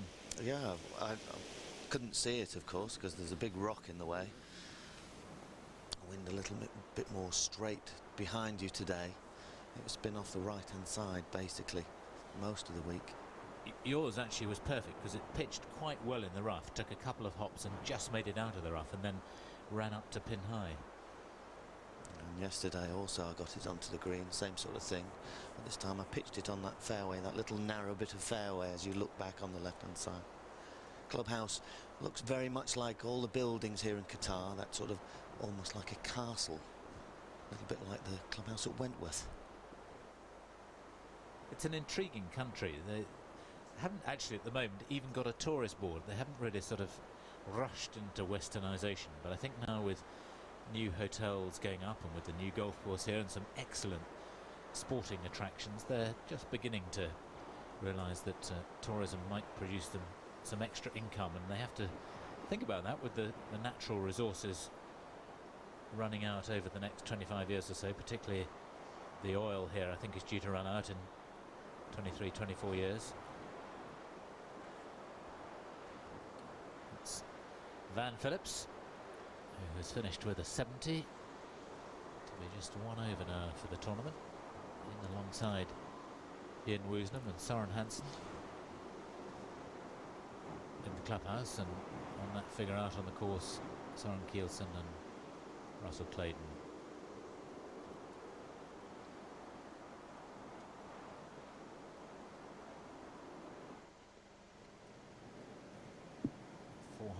.466 yards, the 15th, but wind assisted.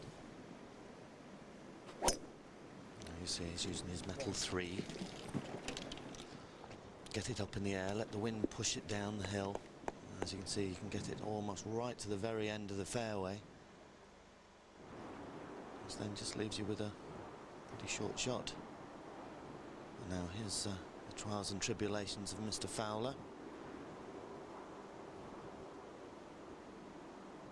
After hitting it in the hazard. This is his 4th shot.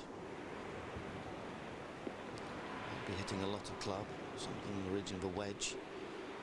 Coming out of the rough, you see, he can't stop the ball. This is a really awkward green though. We saw it yesterday where pitching short and it would stop, and you pitched it up around the pin and it just cannoned on through the back. It was very difficult to get close, even with a short iron.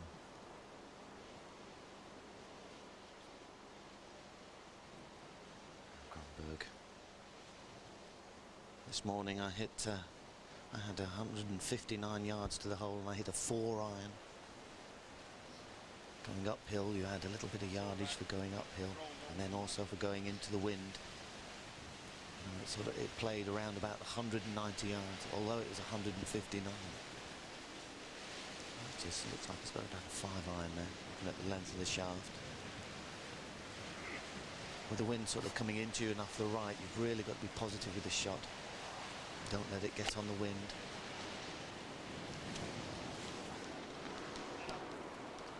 Telling it to get up. It's a good shot though. Ball already on the green. The ball of Paul McGinley.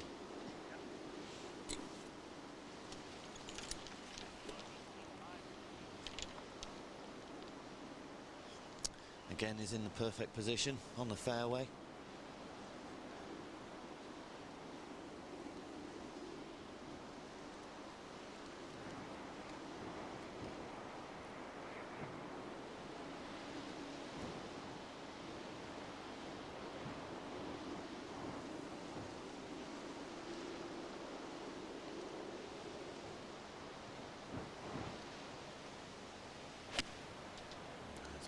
Little knockdown shots.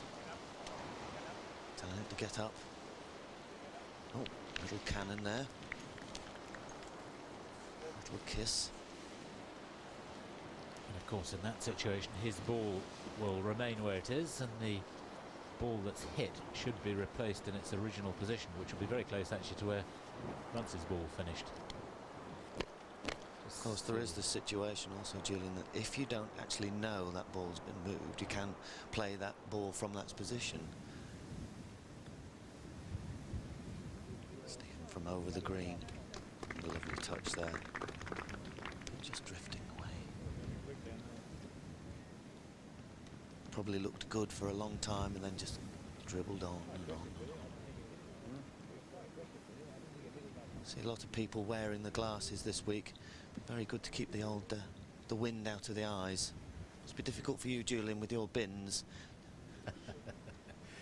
But these actually, those are special golf glasses that Lenian and Allenby and quite a few others wear all the time, because rather like skiing goggles when the light is not very good, they are very good for reading greens. They really do show the perspective and all the little humps and hollows.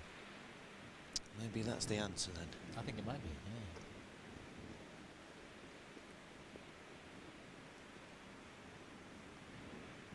This is quite a quick putt. Although he's coming into the wind, he's actually coming down grain. So see, it's still rolling down, still rolling. Pretty good pace again. And he'll have that for double bogey.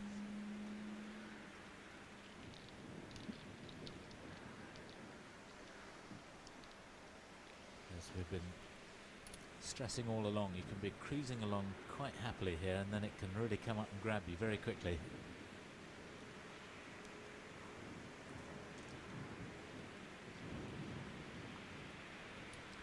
So they obviously saw the ball being struck, or at least somebody did. Trying to work out which should go where. In fact, if they put McGinley's ball pretty much where Munce's is, they'd be just about right. Munce's ball hardly moved once it had made contact. Yeah, like I said, that if you don't actually see, you know, there could have been the situation that nobody saw that apart from us, and then somebody would say, well, he's played the ball from the wrong place, surely he should have played it from over there. But if you actually have no knowledge that your ball has been moved, then there is no penalty. It's sort of one of those little grey areas that you have these decisions on the rules of golf. It's a most incredible album of golfing iniquities. I wouldn't want to read through it, because I'd never know what to do if I was on a golf course. Golf must be the game where participants have the most ignorant knowledge of the rules of any game, I would think. I mean, most people have a pretty good idea of the rules of the game they're playing. Rugby can be quite complicated sometimes with all the subtle nuances, but golf is extraordinary. The average club player has no idea of anything but the basic rules. Quite a lot of the pros as well. I know sometimes you get these situations and you think, you know, I'm not so sure about this, and I think I'll go and ask a referee. Well, I mean, that's good. It does slow play down a little, unfortunately, but at least we get the right decisions. unfortunately, sometimes the referees don't get the right decision, so it shows you how difficult the rules are. But it's also a safety net for you, isn't it? I mean, we can see here, look, just what movement has happened.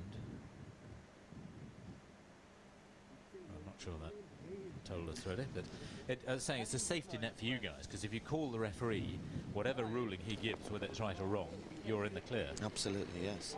And you can see Philip Park in there, former player. He's there obviously to help with the discussion. The TV boys, we saw it live. They're saying, look, this is how far it's moved.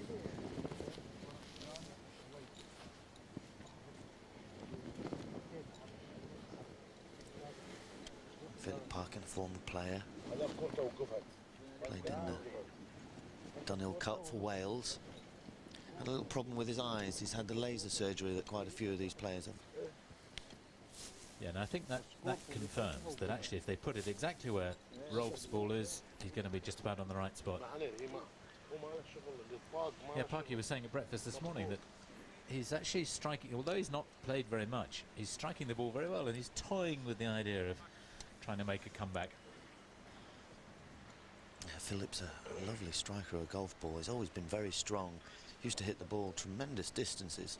And mind you, most people do these days. But he was right up there with Jack Nicklaus, who was a big hitter in his day. That's with the old Woods, of course. Yeah. The old persimmon.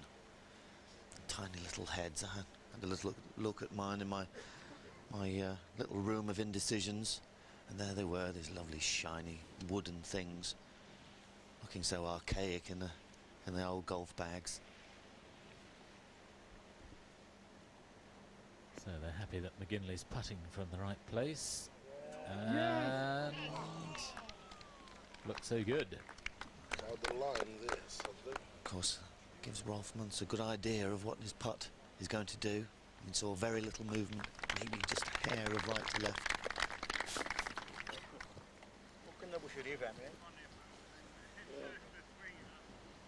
Yeah, you were talking about those persimmon heads. Lee Westerwood was telling us a year or two ago that he's never used a persimmon driver. He grew up with a metal-headed driver. It's amazing. So, of course, did you know also? There's a beautiful putt from Stephen. Of course, you did know the first person to win the US Masters using a metal-headed club was Jose Maria Lathabal. For years, I mean, couples a year or two before would use a metal 3 a lot, but he had a wooden driver. He started a bit further right and it stayed there. Did you believe it? Obviously watched Paul's ball very closely.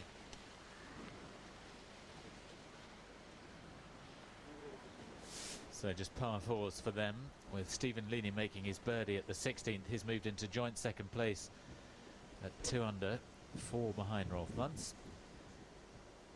And Leaney now onto the 156 yard 17th.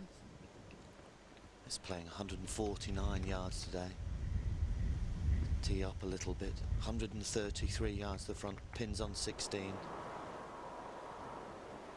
Just leaking that on the wind, and it just goes a little bit too far if it moves on the wind. An interesting thing about the cacti, I believe that they grow dead straight up into the air, and if they start to lean like that one on the left is, they grow a little arm to balance themselves out, and then they want to grow upright. So that's when you see these cacti with little arms, it's because they're basically trying to grow straight. You'll be knocking Alan Titchmarsh off his perch. Kronberg for birdie.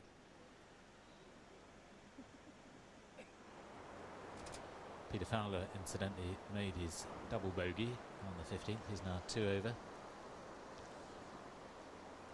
Pars all round then for the last 3 ball.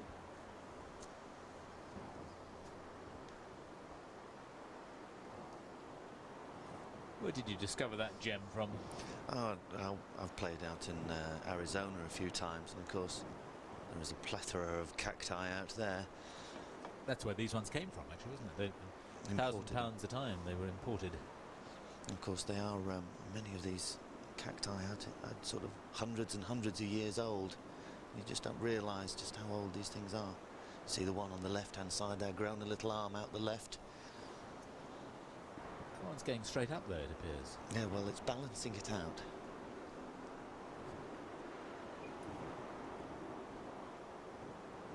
Anyway, golf, and coming towards the end of the third round with Munt still 4 clear of the rest.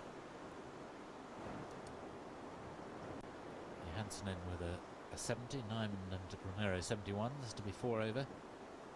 Brian Davis out in 39, had a little stumble around double bogey at the 5th and then bogeys at 7 and 8.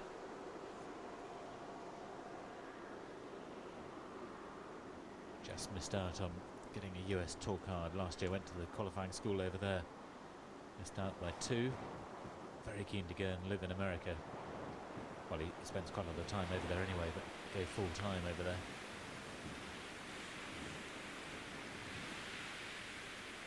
Russell had that online. So 2 feet short of pace. Brian Davis was telling me this morning that one of the things he loves, he loves travelling anyway, which quite a lot of people don't, but he loves the whole atmosphere and attitude, a very positive attitude in America. He finds coming back to England, people can be very negative.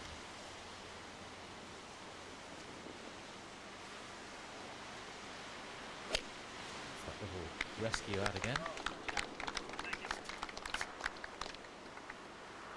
So you can't really believe 466 yards and they're hitting an iron off the tee. Scampering down the fairway. Quicker than most greens at home, I would have said. Do you call that an iron? I suppose you would, really. It's like a 1-iron, really, isn't it? It's just a bulbous 1-iron. I remember Spalding used to make these executive golf clubs. They were almost all like a set of woods. They had a little bit of a... I suppose they're really the forerunners of the real heel-toe weighted clubs. Rolf Muntz has got an iron. Just watching it a little bit long.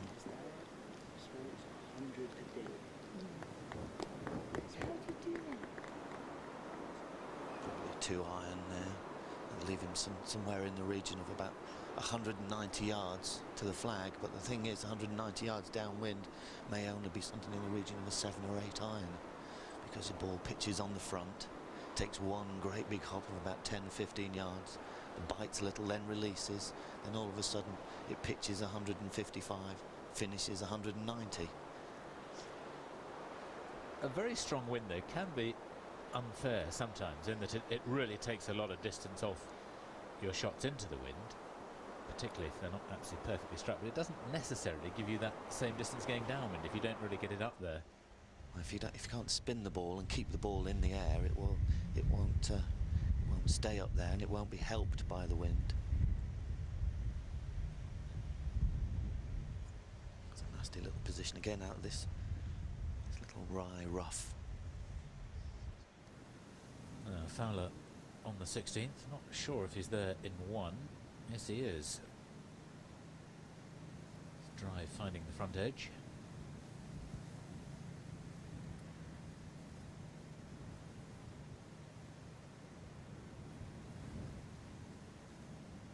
Bradley Dredge got an eagle 2 here a bit earlier on. Looking tasty. Turn, turn, turn. Again, wonderful pace. He really does have the pace absolutely spot on. Finishing up to the left of the hole. From where he was standing, I'm sure that looked really good.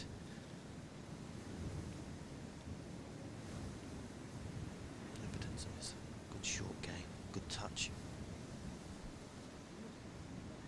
Should be a safe birdie.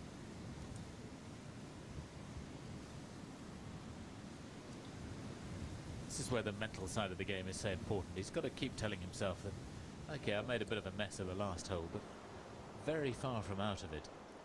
2 over, about to go to 1 over. Although that's 7 shots off the lead, it's only the one man that's out there, and if Muntz does stumble, then it opens it right up. Par for Stephen Leaney. with one to play, 2 under.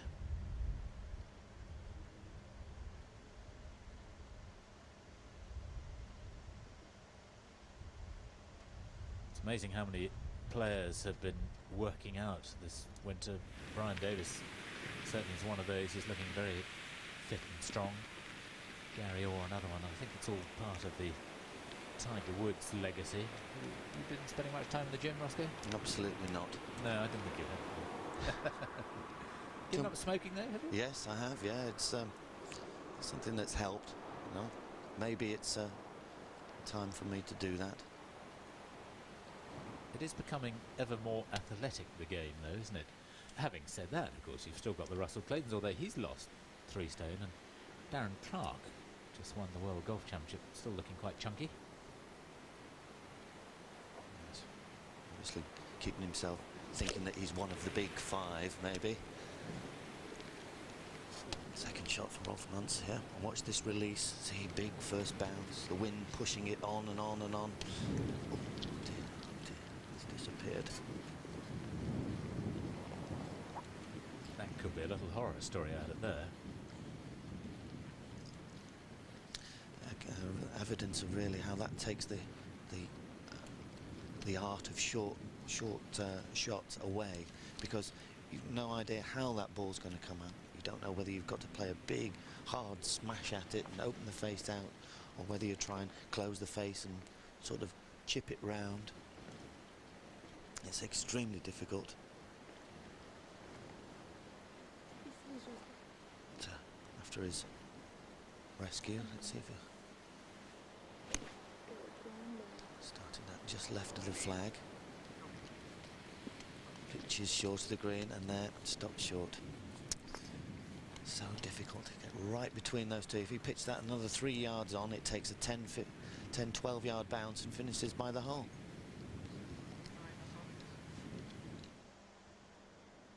Here's a young lad new on the tour.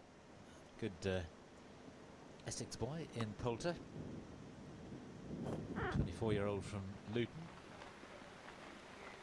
Glorious third to the 18th. He's only 2 over for the day, 3 over for the tournament. And a very impressive debut season he's having. He's made the cut in all 4 tournaments so far.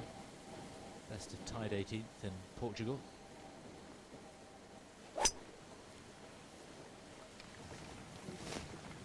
Not a textbook swing, Russell Clayton, but very strong. Very, very strong hands and arms. Sort of waiting for that one to appear, but it's using a metal 3. Can't really call them 3 wood. Metal 3, I think I call them. Stephen Leaney on to the last. Wind strongly from the right. We're just helping a fraction. How quickly that runs down. There's a little bit of a hill there. It's got that over the brow of the hill. Actually, he's probably got half a chance of reaching that in 2 from there. Just imagine if you were putting on that. That's quite quick, those. That's our fairways. Very fortunate, wonderful condition. The course is kept really, really well this week, as it was last year. A little bit different. The way they've snaked these fairways does make it quite difficult to hold the ball on the fairway because of how firm and how fast they are running. Maybe a budding superstar watching. It seems everybody wears these peak caps these days. It seems to be an item of fashion, not just a golfing thing. I'm amazed how many of the golfers wear them to breakfast. Maybe it's bad hair day. Could be.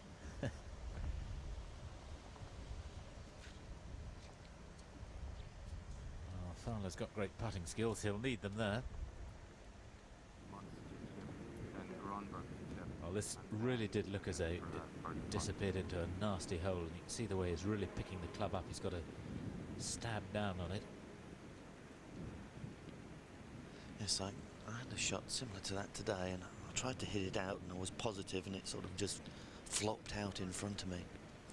And I bent down and I tried to take a clump of grass out of the ground, and I physically couldn't tear the grass out of the ground. It's that strong, this grass. So even if you take an almighty swipe at it, you don't see big chunks of divot coming out. All you see is a few scattering bits of grass. It's extremely strong, this grass. You can see his club can't get through. It sort of sticks in the grass. So you can't get any control. You can't have the ball staying on the club face long enough to have any control. A little bit of a lottery, this one. Of course, it's very easy to dob it completely if you don't make a good contact on the ball.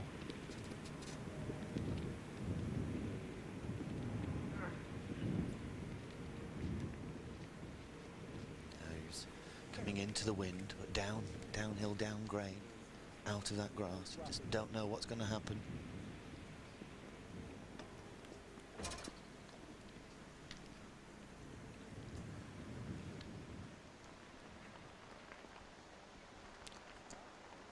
Strangely enough, his mother phoned in to Sky Sports and said, Ian's doing very well, why haven't you shown him? And here he is. 2 over for the day. This for a birdie on the last.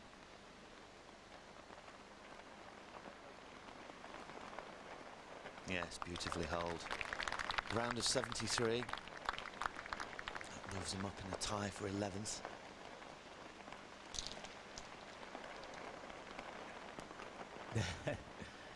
Playing alongside the aforementioned Brian Davis. Both of them actually from a very similar neck of the woods, North London on the Herts-Essex borders.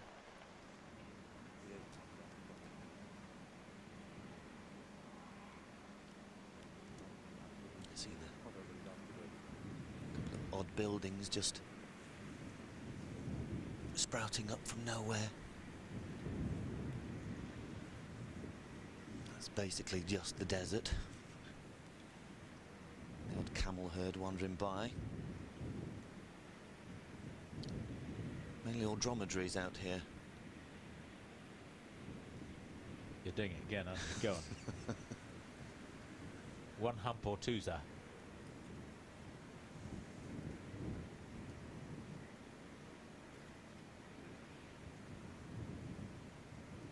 Downwind. Wind is pushing it on and on and on.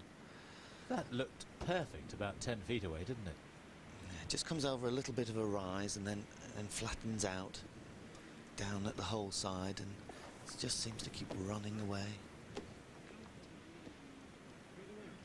Still posing your questions. You see, you play into the wind, and you think actually into the wind is easier than downwind because you have some modicum of control. You can spin the ball, you can get it to hold up into the wind and come down softly. But downwind, you're relying on the bounce and your perfection of strike to stop the ball from bounding on. Looked as though he tried to take one club less with his approach and hit it very hard to get that bit of extra spin. Perhaps just trying to stretch it too much.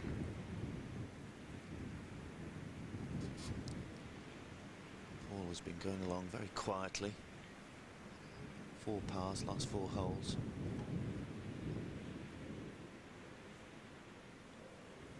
Just running it by to the hole.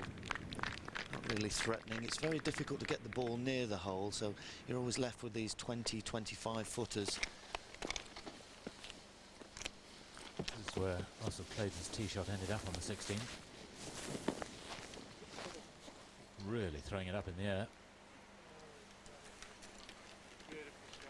That's pretty well played. Yeah, he was coming quite a bit downwind there as well, and he's lucky really. He seemed to have some sort of a lie in that grass there. This guy definitely didn't have a lie at the back of this green. Lots of people have been there. A little bit clumpy at the back, but this is to save his par.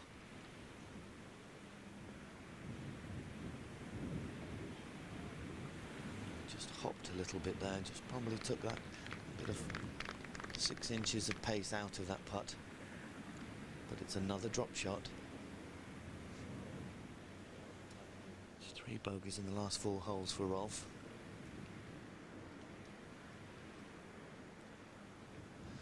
Still 2 under for the day. Still playing very well. Now he's just hopping popping a little bit as it's coming into the grain. It pops a little bit. Oh, there's another bump. Dislodged its jockey all the way down there. He's still got a great chance to make 2 birdies in the last 3 holes. It's all down to how good he is mentally, really.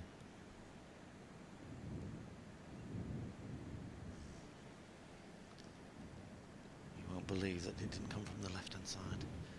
He'll be asking his caddy, he'll say, can you believe that? Can you believe that miss left? He'll be staring it down. But yet again, our leader drops a shot. The guy closest to him drops a shot. Still has this 3-shot cushion. In fact, a 2-shot cushion now, because Stephen Leaney goes into second on his own. And Matthias Kronberg drops into third. Paul McGinley tidying up for his par.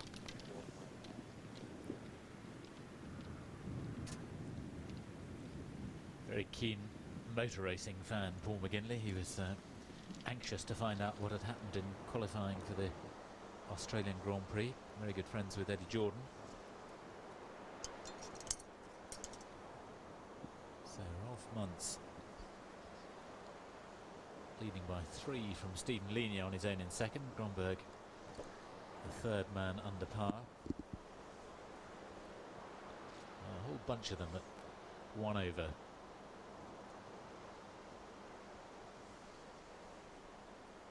Eight of them at 1 over.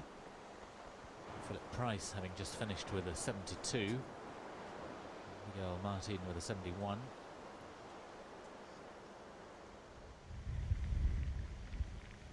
Now this is notionally a birdie putt for Peter Fowler. He'd be very happy to get down in 2 from there.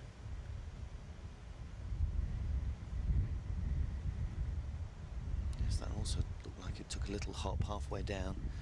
A lot of break, a lot of right to left in that. The right distance, but not quite the line. It's the 60s. This is a 306-yard par 4. I mean, you used to think 306-yard par 4 was maybe a 3-iron off the tee and a 9-iron in, but look now, standing there, everybody's having a go. Having a go, not necessarily with a driver. Seen 3 woods getting there. Of course, when you're 5'7" or 8, and Stand, please. you're just hoping that pop it up in the air. You need your driver to get there.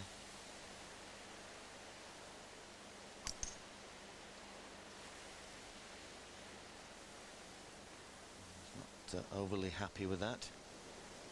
Not to the right somewhere, I would imagine. Trying to sort of start it just right of the rock and let it drift, and it's got to land over the rock in that area of rough in the far part of your screen there, on the right of your screen here, and then it sort of takes the sting out of its first bounce, hops on and just releases up to the hole. And that's how it's easily done, I suppose, but Kronberg was probably one of the guys who's strong enough to use a 3, but he's going with his driver.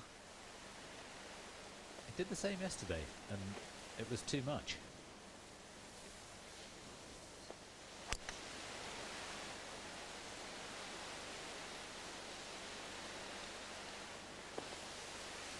And yet again, it's too much. Pitching almost pin high. And it's just sort of in the lap of the gods of how that's lying in the grass. We can see it, but from a camera up above, maybe from down at ground level, it might be in the bottom of the grass and you won't see it.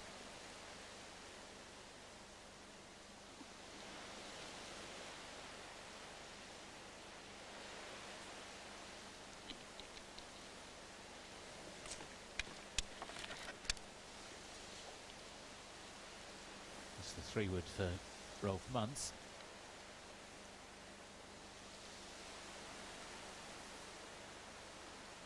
I think the absolute ideal is probably to land it just on the edge of the rough, short of the green.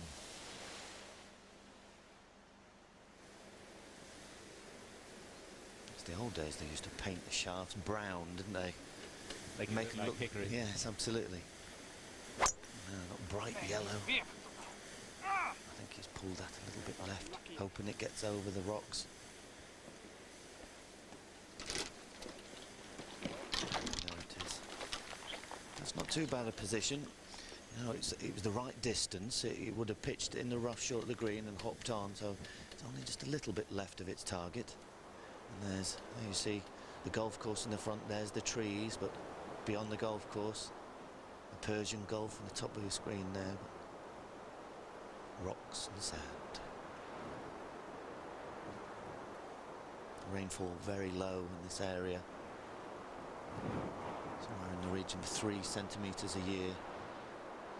And they usually all come at one particular time.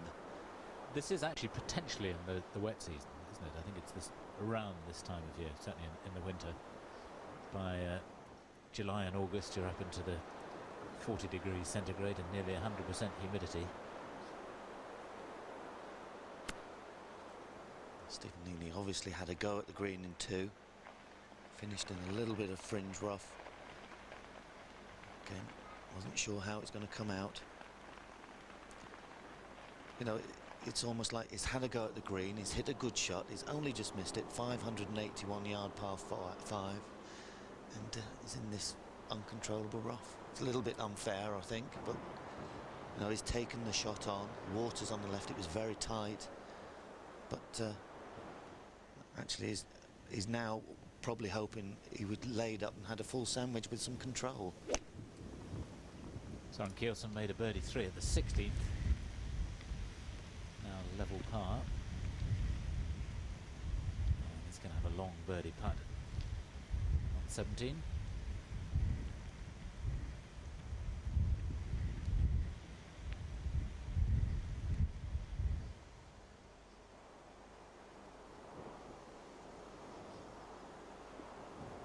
It's wonderful. I saw some geese by the edge of the 8th. Lovely little family of geese. A great array of birds. Stephen Leaney just missing his birdie putt at the 18th, tapping in for his par.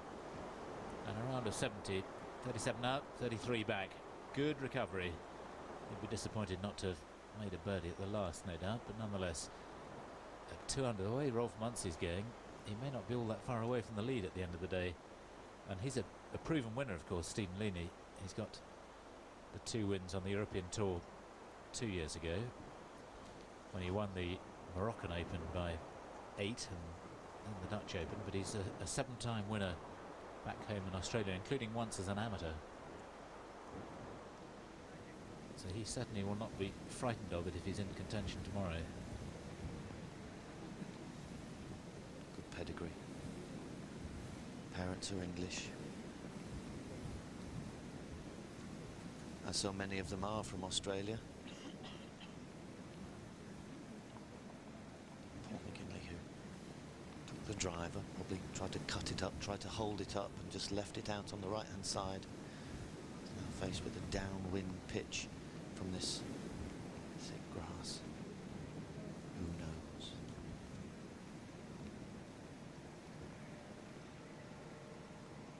Particularly thick in places in this hole. Almost like, you know, you are punished for hitting it offline. It's how it should be on a reachable par 4. See, can't see the shoes. He's got the problem here that he's got to land it over halfway to the pin, downwind. So he's really got to throw it up high. Oh, he's landed it brilliantly. Couldn't have judged it better. Superb shot. I think if you were given sort of 10, 15 balls and asked to do that again, you wouldn't get one closer than that. So that's a wonderful shot. See, all directions this grass is growing in. You never quite know which way it's lying. Rolf's chip's going to be coming a little bit uphill, so he can be quite aggressive. You know, it's not too delicate from this grass. Whereas Gromberg is probably coming back downhill, so he has to be a little more careful. Can't be as aggressive out of this ride.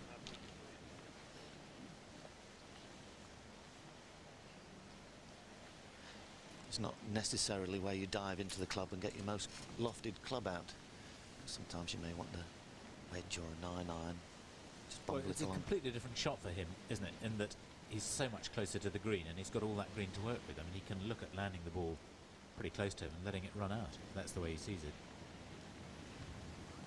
Touching the metal there on his grip. Just bunts it out.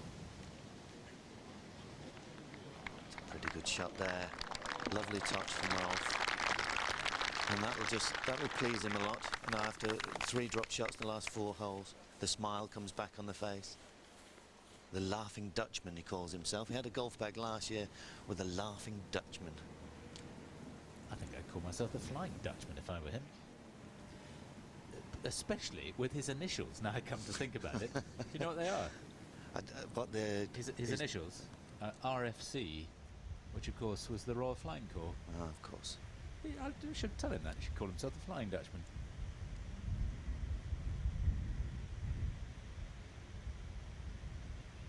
My initials are Ram, but I know nothing about sheep. Surprised you don't change your clubs. So Gromberg gone deeper into the bag. He's got a bit of loft. Oh, and that's come flying out there.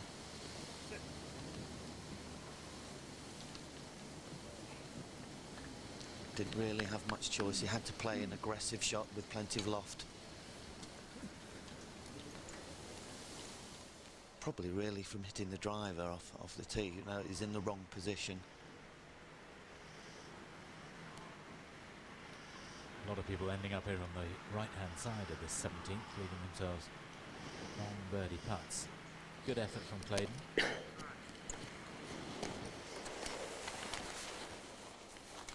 Remains at 1 over.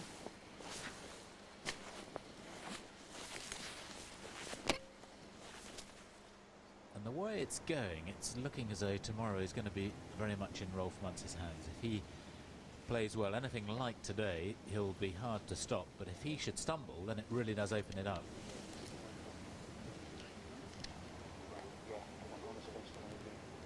He's 3 under. Well, presuming he's going to tap this one in, which I'm sure he is, he'll be 3 under for the day, which is extremely good. The best score of the day has been 3 under, a 69 from Soren Hansen. He, of course, not a single bogey on his card. That's a tremendous playing today. But back to the real work. Gromberg to get back into a tie for second.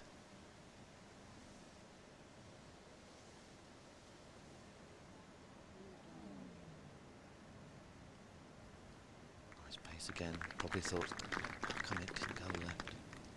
Now walking away with a par on this drivable par 4, and you're thinking, I've dropped a shot.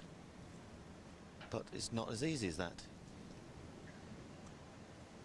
The great thing here, though, is that the course is in wonderful condition. The greens are very difficult, I think, probably both to read and certainly to play, but they're in marvellous condition. You can't complain about the conditioning. I think you'll see that the ball is rolling extremely well. Paul left with a fairly straightforward putt here. Looking quite crouched, Paul, over the ball. Strikes it nice and sweetly. Be happy about that. His first birdie of the day. It was one of the big improvements, I think, on tour last year, generally, certainly the last couple of years, the improvement in the quality of the condition of courses, not necessarily in the quality of courses, but the conditioning of them. Yeah, I think Would you agree with that? a lot of the players had decided, you know, we're playing in the world stage now, and the world stage needs to have these good conditions. It needs to show the players playing in good conditions, and of course it's also testament to the greenkeeping staff and the courses that we play. You know, they want to be a window on the world, so they have to have their course in good condition. And I think the players are benefiting from that. The scores are coming down because of that. And the tour is becoming much more aware of it as well. They've been putting their own agronomy staff in early to venues particularly that might have been struggling to help them get them up to a good standard.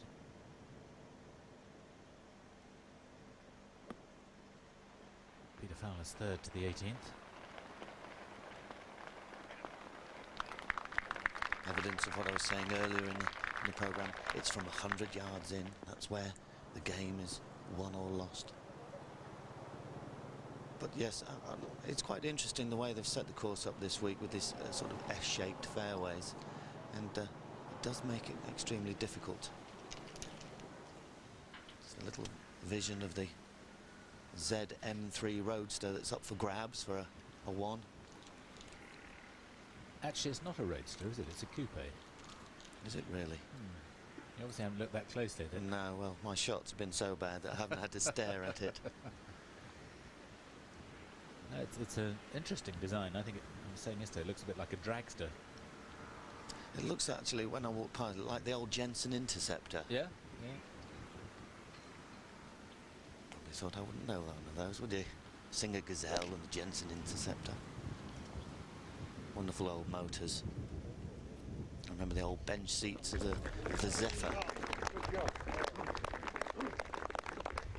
you're getting back in time. Nice shot from McGinley. Maybe the old birdie's perked him up a little bit there. Amazing what a birdie can do. Talking of birdies, he was saying that his wife Alison, former Alison Shapcott, of course, who was a very good professional on tour. She's trying to get her amateur status back due in about 6 months' time and hoping to play maybe international golf again as an amateur. Having not picked up a club really for about 3 years, that would be a great achievement. Maybe Paul's had something to do with that. Oh, definitely. I think he's pushing her hard, keen that she should play. You can see the wind blowing the dish dashes in the background. Coming hard off the left, the wind here. Seen most balls finish to the right of the flag. Those 2 wonderful shots. They must look really good in the air, right over the top of the flag, both of them. Not even a hubcap for that, I'm afraid. Maybe a wheel nut. Of course, Eduardo Romero making a 1 here. The first year we came. Last year. Was it last year? Yeah, Well, he won the year. car last year, and then Patrick Sherlin followed him in and got nothing at all. Shows you always need to be first. And then, of course, Jamie Spence getting one yesterday, but at the wrong hole. His first ever hole-in-one. Incredible. There's like a lot of the shots drifting on the wind. That's going to be an awful position, really. Although he's on the putting surface, he'll probably have to hit this off the putting surface to get it somewhere near the flag. He may even get the wedge out.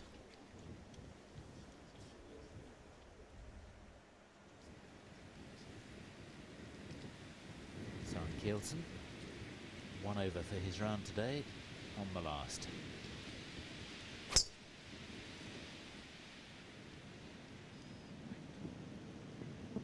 Wind very strong on the 18th here. It's not quite getting to the top of the hill. And Peter Fowler aiming to finish with a birdie.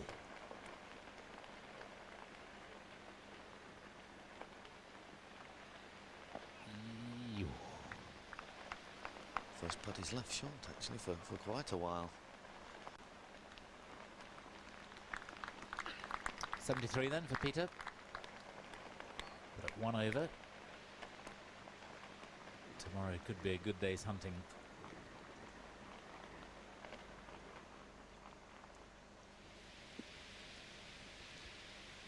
I just love watching this. Just quick look, settle down, and then walk into the shot.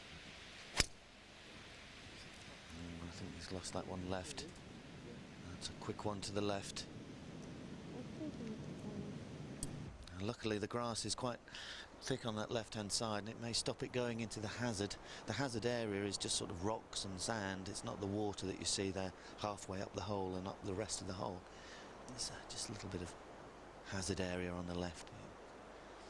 It's a long hole, 581 yards, playing just below its par of 5. Three eagles, the 17th, second easiest hole on the golf course. Oh, I must admit I haven't found it particularly easy. Clayton's drive recorded. That's his second shot. Not too bad, could have been worse. Again, that's how thick this grass is.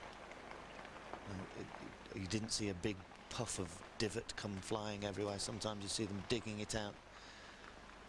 All you saw was a couple of little bits of grass. They're the right colour for cameramen. Alright, I think Tour Productions are out recruiting new men on the cameras. I noticed they have the headwear underneath the baseball caps. Maybe a vision that westernisation is on its way. I wonder if we can get a look through that camera, see what sort of shot is giving us. No, maybe not. Probably looking at the wildlife.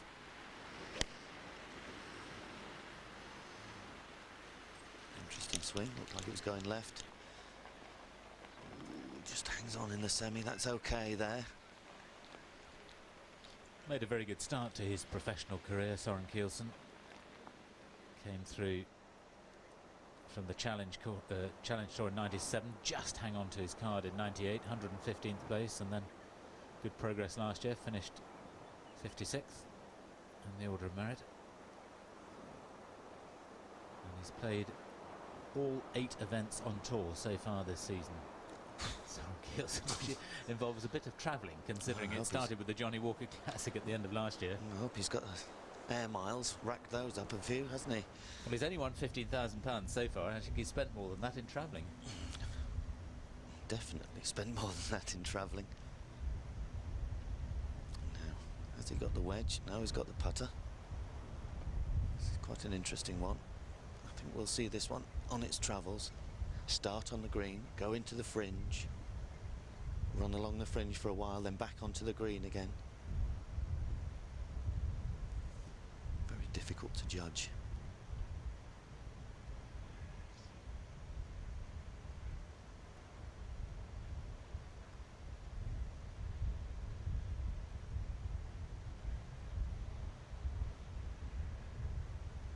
Not happy. No, I think it's time for the wedge to come out. Yes, goes into the bag. I think that's a 7 on the bottom.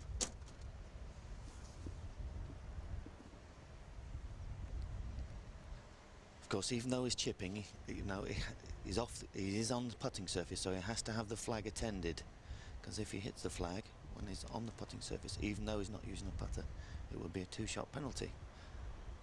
So hopefully his caddy knows that.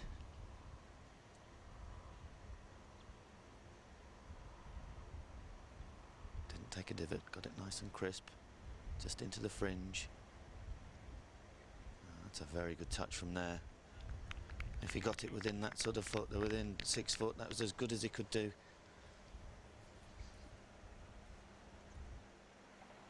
Russell Clayton's third to the 18th from a good long way back, having found the thick stuff off the tee, but at least he's on the fairway. Not the sort of swing you would teach a youngster, but you know, it's his own style. He's played like that, always played like that. Very strong, strange grip. But nobody said Hubert Green had the beautiful swing, or even Hale Irwin for that. And that was a 7-iron from 190 yards for Clayton.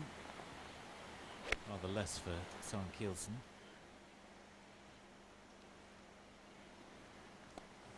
The young Scandinavian player.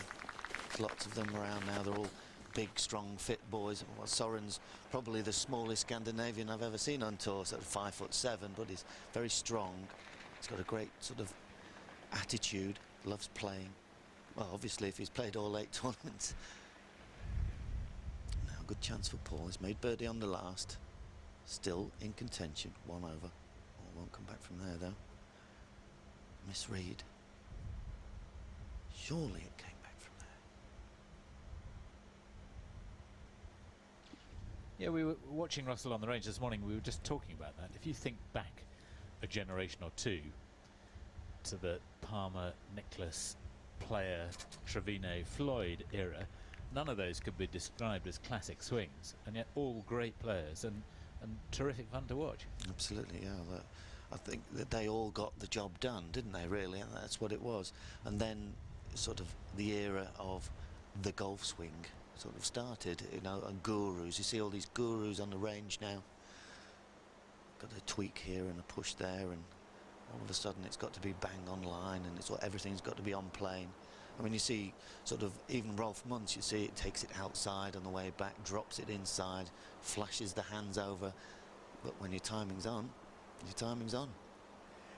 I was hearing a lovely story, and I'm not going to give you any names, it wouldn't be fair, but I heard one guru quoted as saying, what do you do to stay on tour? You do as little as possible. Don't try and change players' swing, just boost their egos. So, Rolf Muntz, after watching McGinley's putt not come back from the right, learnt again from Paul. It's 2 in a row. Stretches his lead out to 5. That'll give him a nice boost. 7 birdies today, Rolf Muntz. That's wonderful. That's more than I've had all week. He opened with a 68, 73 yesterday. He's on course for a 68, possibly even a 67 if he can birdie the last. So I in fact have had 3 birdies and 1 eagle this week. Not a plethora of red numbers on my scorecard. So after a good chip, he's missed a couple, he's dropped a couple in the last few holes, Matthias.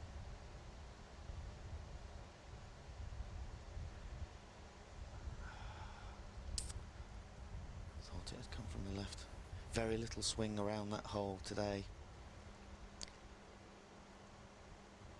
So Paul McGinley thought it would come from the right. Holding its line, holding its line. Just runs over the edge. Maybe he had the right line, just a little bit too much pace. But it's another drop shot.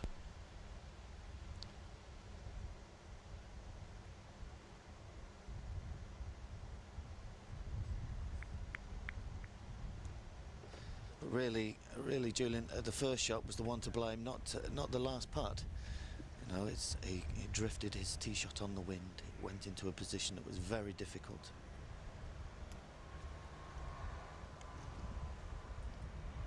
And this is a very good recovery by Rolf Muntz. Out in 32, then the run of bogeys from the 12th, 3 and 4 holes, but birdies at 16 and 17 have got him right back on track, and he's now 5 clear of the rest of them.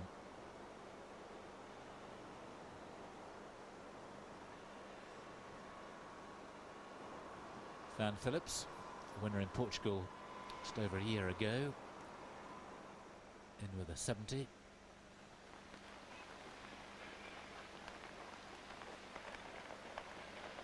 Russell Clayton to finish with a birdie. Not enough powder. Very uncharacteristic.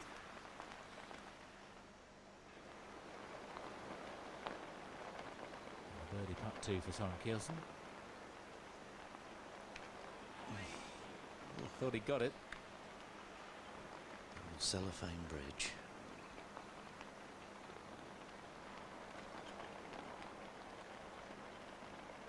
Maybe it's his biorhythms this time of year. It's amazing how some people play well at certain times of year.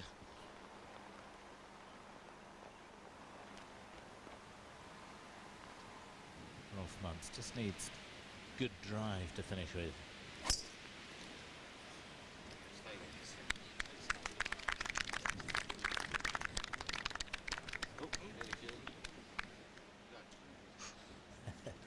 Yes, it's just over there. You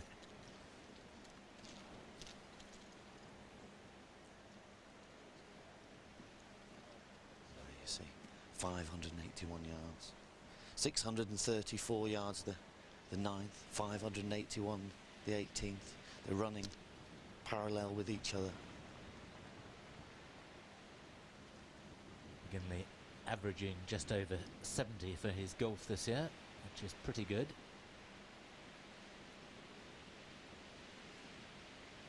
271.5 yards. With the old woods, you were lucky if you got it over 240. Turn over. Urging it to turn over. Here it comes, over the hill. Comes bounding down. And they'll be able to have a crack at the green from there. See, it's still running on there. Clayton for his par now. Oh dear, what a three putt that was to finish. Of course, that'll leave a little bit of sour taste in the mouth. Your last hole of the day. And that was a 75 to finish at 2 over. Kronberg hit a magnificent drive down here yesterday. Bounded on 40 or 50 yards from where it pitched. Not today. It's not even close to be good.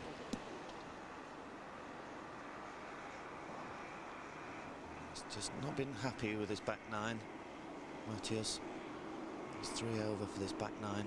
He probably came into this nine thinking maybe I can pick a couple of shots up. Maybe I can sort of tiptoe my way closer to the leader. It's probably the worst thought to have, that though, if you did have it, getting ahead of yourself. Absolutely, each shot at a time. I remember David Llewellyn used to say to me, it's each shot at a time. One shot, then another one. Don't think about what's ahead, only think about now. Oh, the happy budder, the laughing budder. We do miss him, but of course he coaches David Park a little bit now. David goes to see him every now and again, just a little tweak and a touch here. And I always remember going into his room one evening, and there he was, meditating in the lotus position, the happy budder. We do miss him now.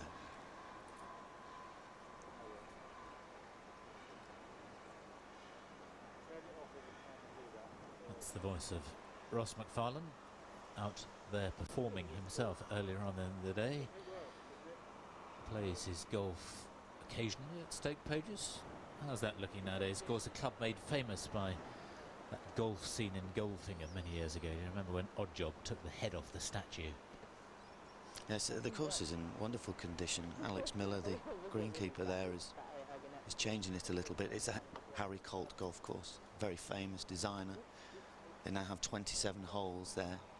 It's a beautiful clubhouse, most magnificent building now, and it's getting up there to be one of the great courses in the area, and I'm just very pleased to be able to play there.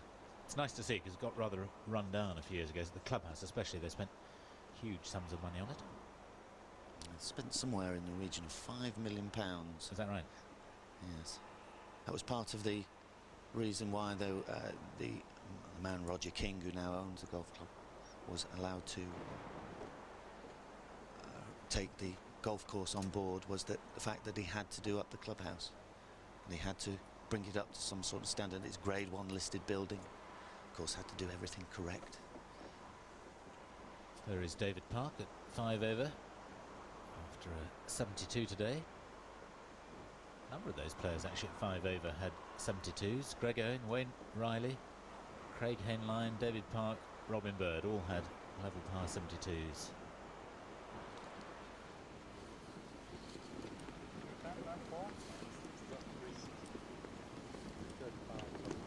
Didn't get right down to the bottom end, where sadly Philip Walton has had a 78 today. He's reclining at 12 over, playing in his first tournament of the year on an invitation, and he's really struggling to get invitations. I said, it's very sad to see somebody who's been such a good player. And Philip's also had eye surgery. That's right, yes. Seems to be a lot of players doing it. Of course, yeah. Laura Davis did it with great success. Paul Affleck, who I played with the first 2 rounds, he's also had surgery on his eyes. He says he can't believe the difference. Does it actually help in the playing of the game? I mean, in terms of lining up on the greens and reading greens and things, does it make a difference there? Well, I don't really know, having never worn glasses. I suppose, you know, the rim of your glasses or the nose piece of your glasses may get in the way of your sight, or the peripheral vision has changed. But I remember Paul Affleck was telling me that when he used to look at a book or whatever, he had to wear his glasses. He was almost quite blind looking at things, but now Maybe he's saving on lenses, contact lenses. You don't have to poke your fingers in the eyes. Rolf Muntz has made a tremendous job of laying up so far here, getting up and down. A little bit more difficult here. You could just hear them talking about the possibility of a flyer. Just see the top of the ball, so it can't be lying too badly. It has a fairly longish club. It's one of the region of 5 or 4 iron. Very tall man.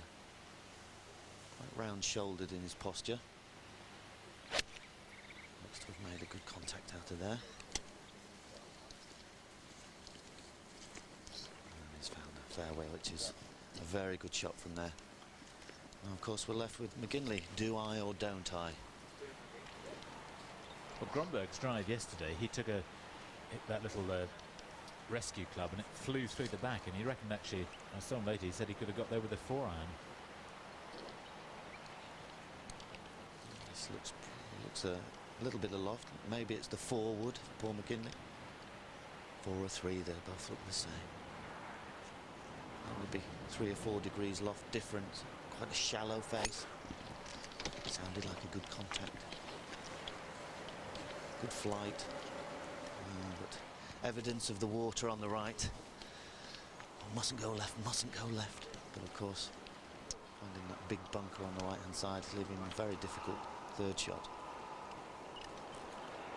And suddenly 5 becomes quite a good score from there. You see Darren Clark with that handsome lead in the Volvo Order of Merit after his magnificent defeat of Tiger Woods in the final of the Anderson Consulting World Golf Championship event, match play. Somehow seems a bit hard on Michael Campbell, who's had such a great start to the season. He's got £265,000 already, which you would say normally at the end of February is a wonderful total, but times they are changing. Yes. No, it's maybe, you know, it's maybe making the Order of Merits sort of secondary now, these World Championships. No, he plays in one. Okay, fantastic that he won. Great for the European Tour that he won. But he's going to dominate this until the next World Championship, really, or the next major, which counts on the Order of Merit. So all of a sudden your Order of Merits become worldwide Order of Merits and not European Tour based. See Paul McGinley in 7th place there. Of course, it's one of the big incentives for him now. He's ranked 97 in the world. Really the target for all the golfers at that sort of level now is to be getting into the top 50 in the world, to be qualifying for the majors and the World Golf Championship events, because if you're not in those, you're really playing second fiddle.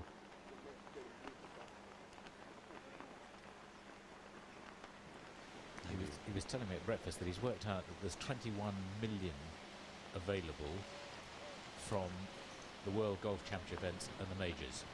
So effectively in those 7 or 8 tournaments, you're playing the equivalent of 21 tournaments on the regular tour, or even more.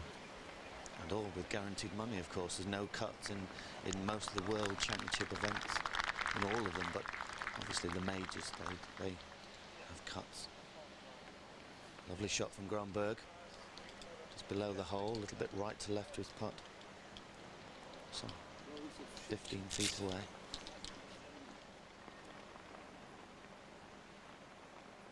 And of course this is a working day out here. It's like a Monday out here, so not the big crowds you expect to see on Saturdays and Sundays. It's nice to see some of the locals as well as the expats out here enjoying the golf. From a not dissimilar position, Rolf Muntz hit this almost stiff yesterday.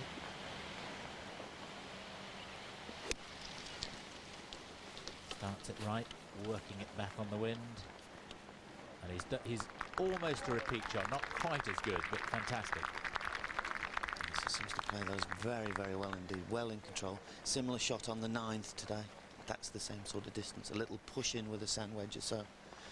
Sun setting on this wonderful setting. It was dark quite early here, Julian. Of course, I shall be up very early in the morning. Up with the camels.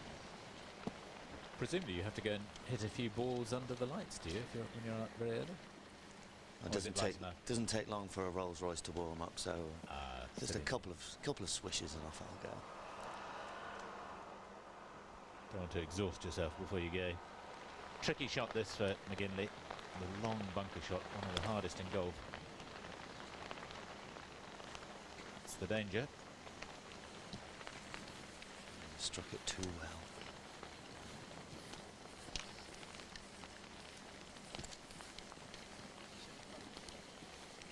Two lovely big hits, 581 yards, driving her forward. Can you believe it? But you see, that's what it's not what it's all about, hitting it far. Grönberg and Muntz were in the left-hand rough, pushed it into a layup area where they could get some control, some spin on the ball. And they've left themselves with excellent chances of making 4, whereas Paul really is staring at 2 putts for a 5.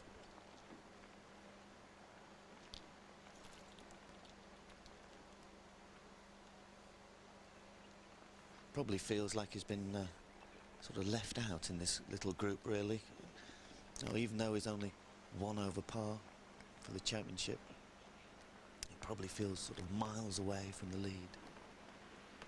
8 shots behind Rolf Muntz, yet he's still in 5th position, tie for 5th position.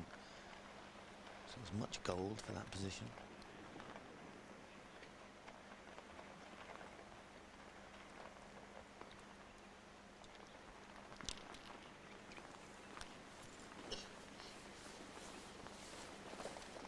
Not lost his turn.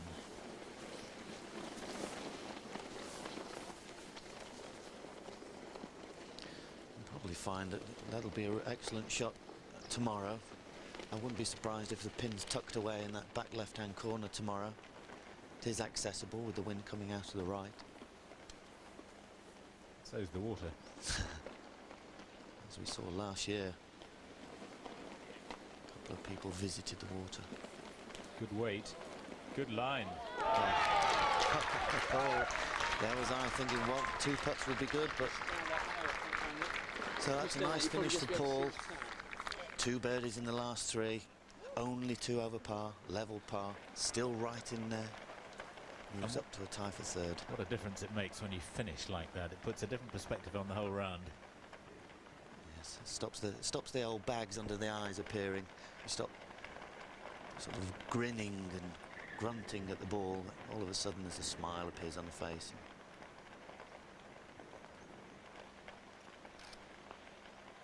He was up very quickly, and he must really have felt that he had to make that not to lose another shot to Rolf Muntz. Disappointing 75, particularly the back 9. He really did just lose his rhythm a little bit today. Finally the wind perhaps got to him.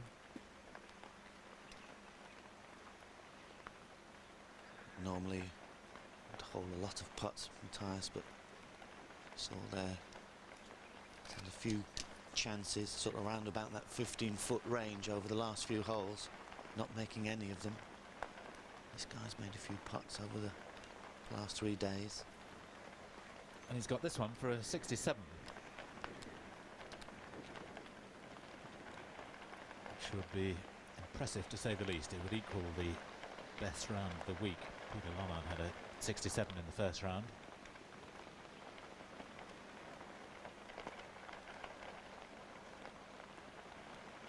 Stands a long way away from the ball, keeps his hands and arms nice and free. Beautifully holed. That's just a magnificent round of golf from Rolf Muntz. 67, equaling the best round of the week. Now with a 6-shot lead. Not dissimilar, you're describing his technique there to Justin Leonard. Has a similar idea with his putting. He likes to have his eyes well inside the ball. Yes, I played with Justin the last round last week, and it is a lovely putting stroke. But he didn't make as many birdies as Rolf had. 8 birdies today, that's magnificent golf. 3 bogeys, unfortunately. Thank goodness for the rest of us he made those 3 bogeys. Otherwise it would have been so far ahead. As it is, he'll take a 6-shot lead into the final round. Catch me if you can. Stephen Leaney the closest challenger after his 70 today. 73 for Soren Kielsen, 74 for McGinley, 75 for Grönberg.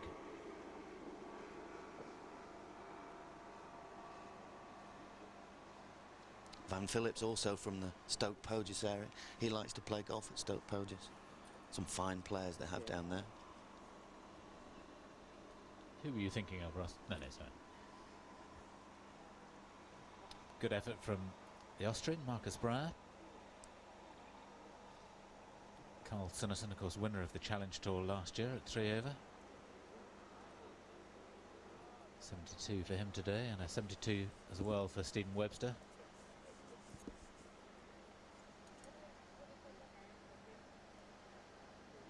Nice to see Olivier Edmond doing well after his fight with testicular cancer. I saw him out at the Ryder Cup with no hair at all, bald as a coot. He's a lovely fellow, Olivier, and a very good player. Almost won the French Open. 73 for Patrick Sherlin to be 5 over. Disappointing day for David Lynn.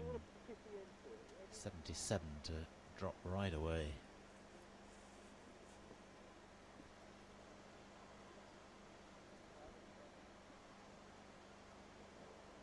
Yes, Max Anglet also with a 77 today.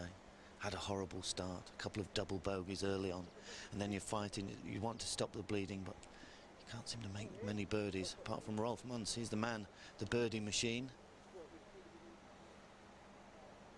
75 for Eamon Darcy and John Bickerton.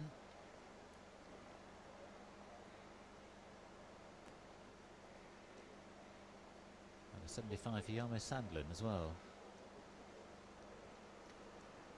Mattis Grönberg was waxing lyrical about the swing of Ola Eliasson. Thought he had a magnificent swing. Barry Lane at 8 over. 74 he had today. That's the lovely Pearl Trophy that will go to the man tomorrow with the lowest score after 4 days. Will it be Rolf Muntz, I wonder?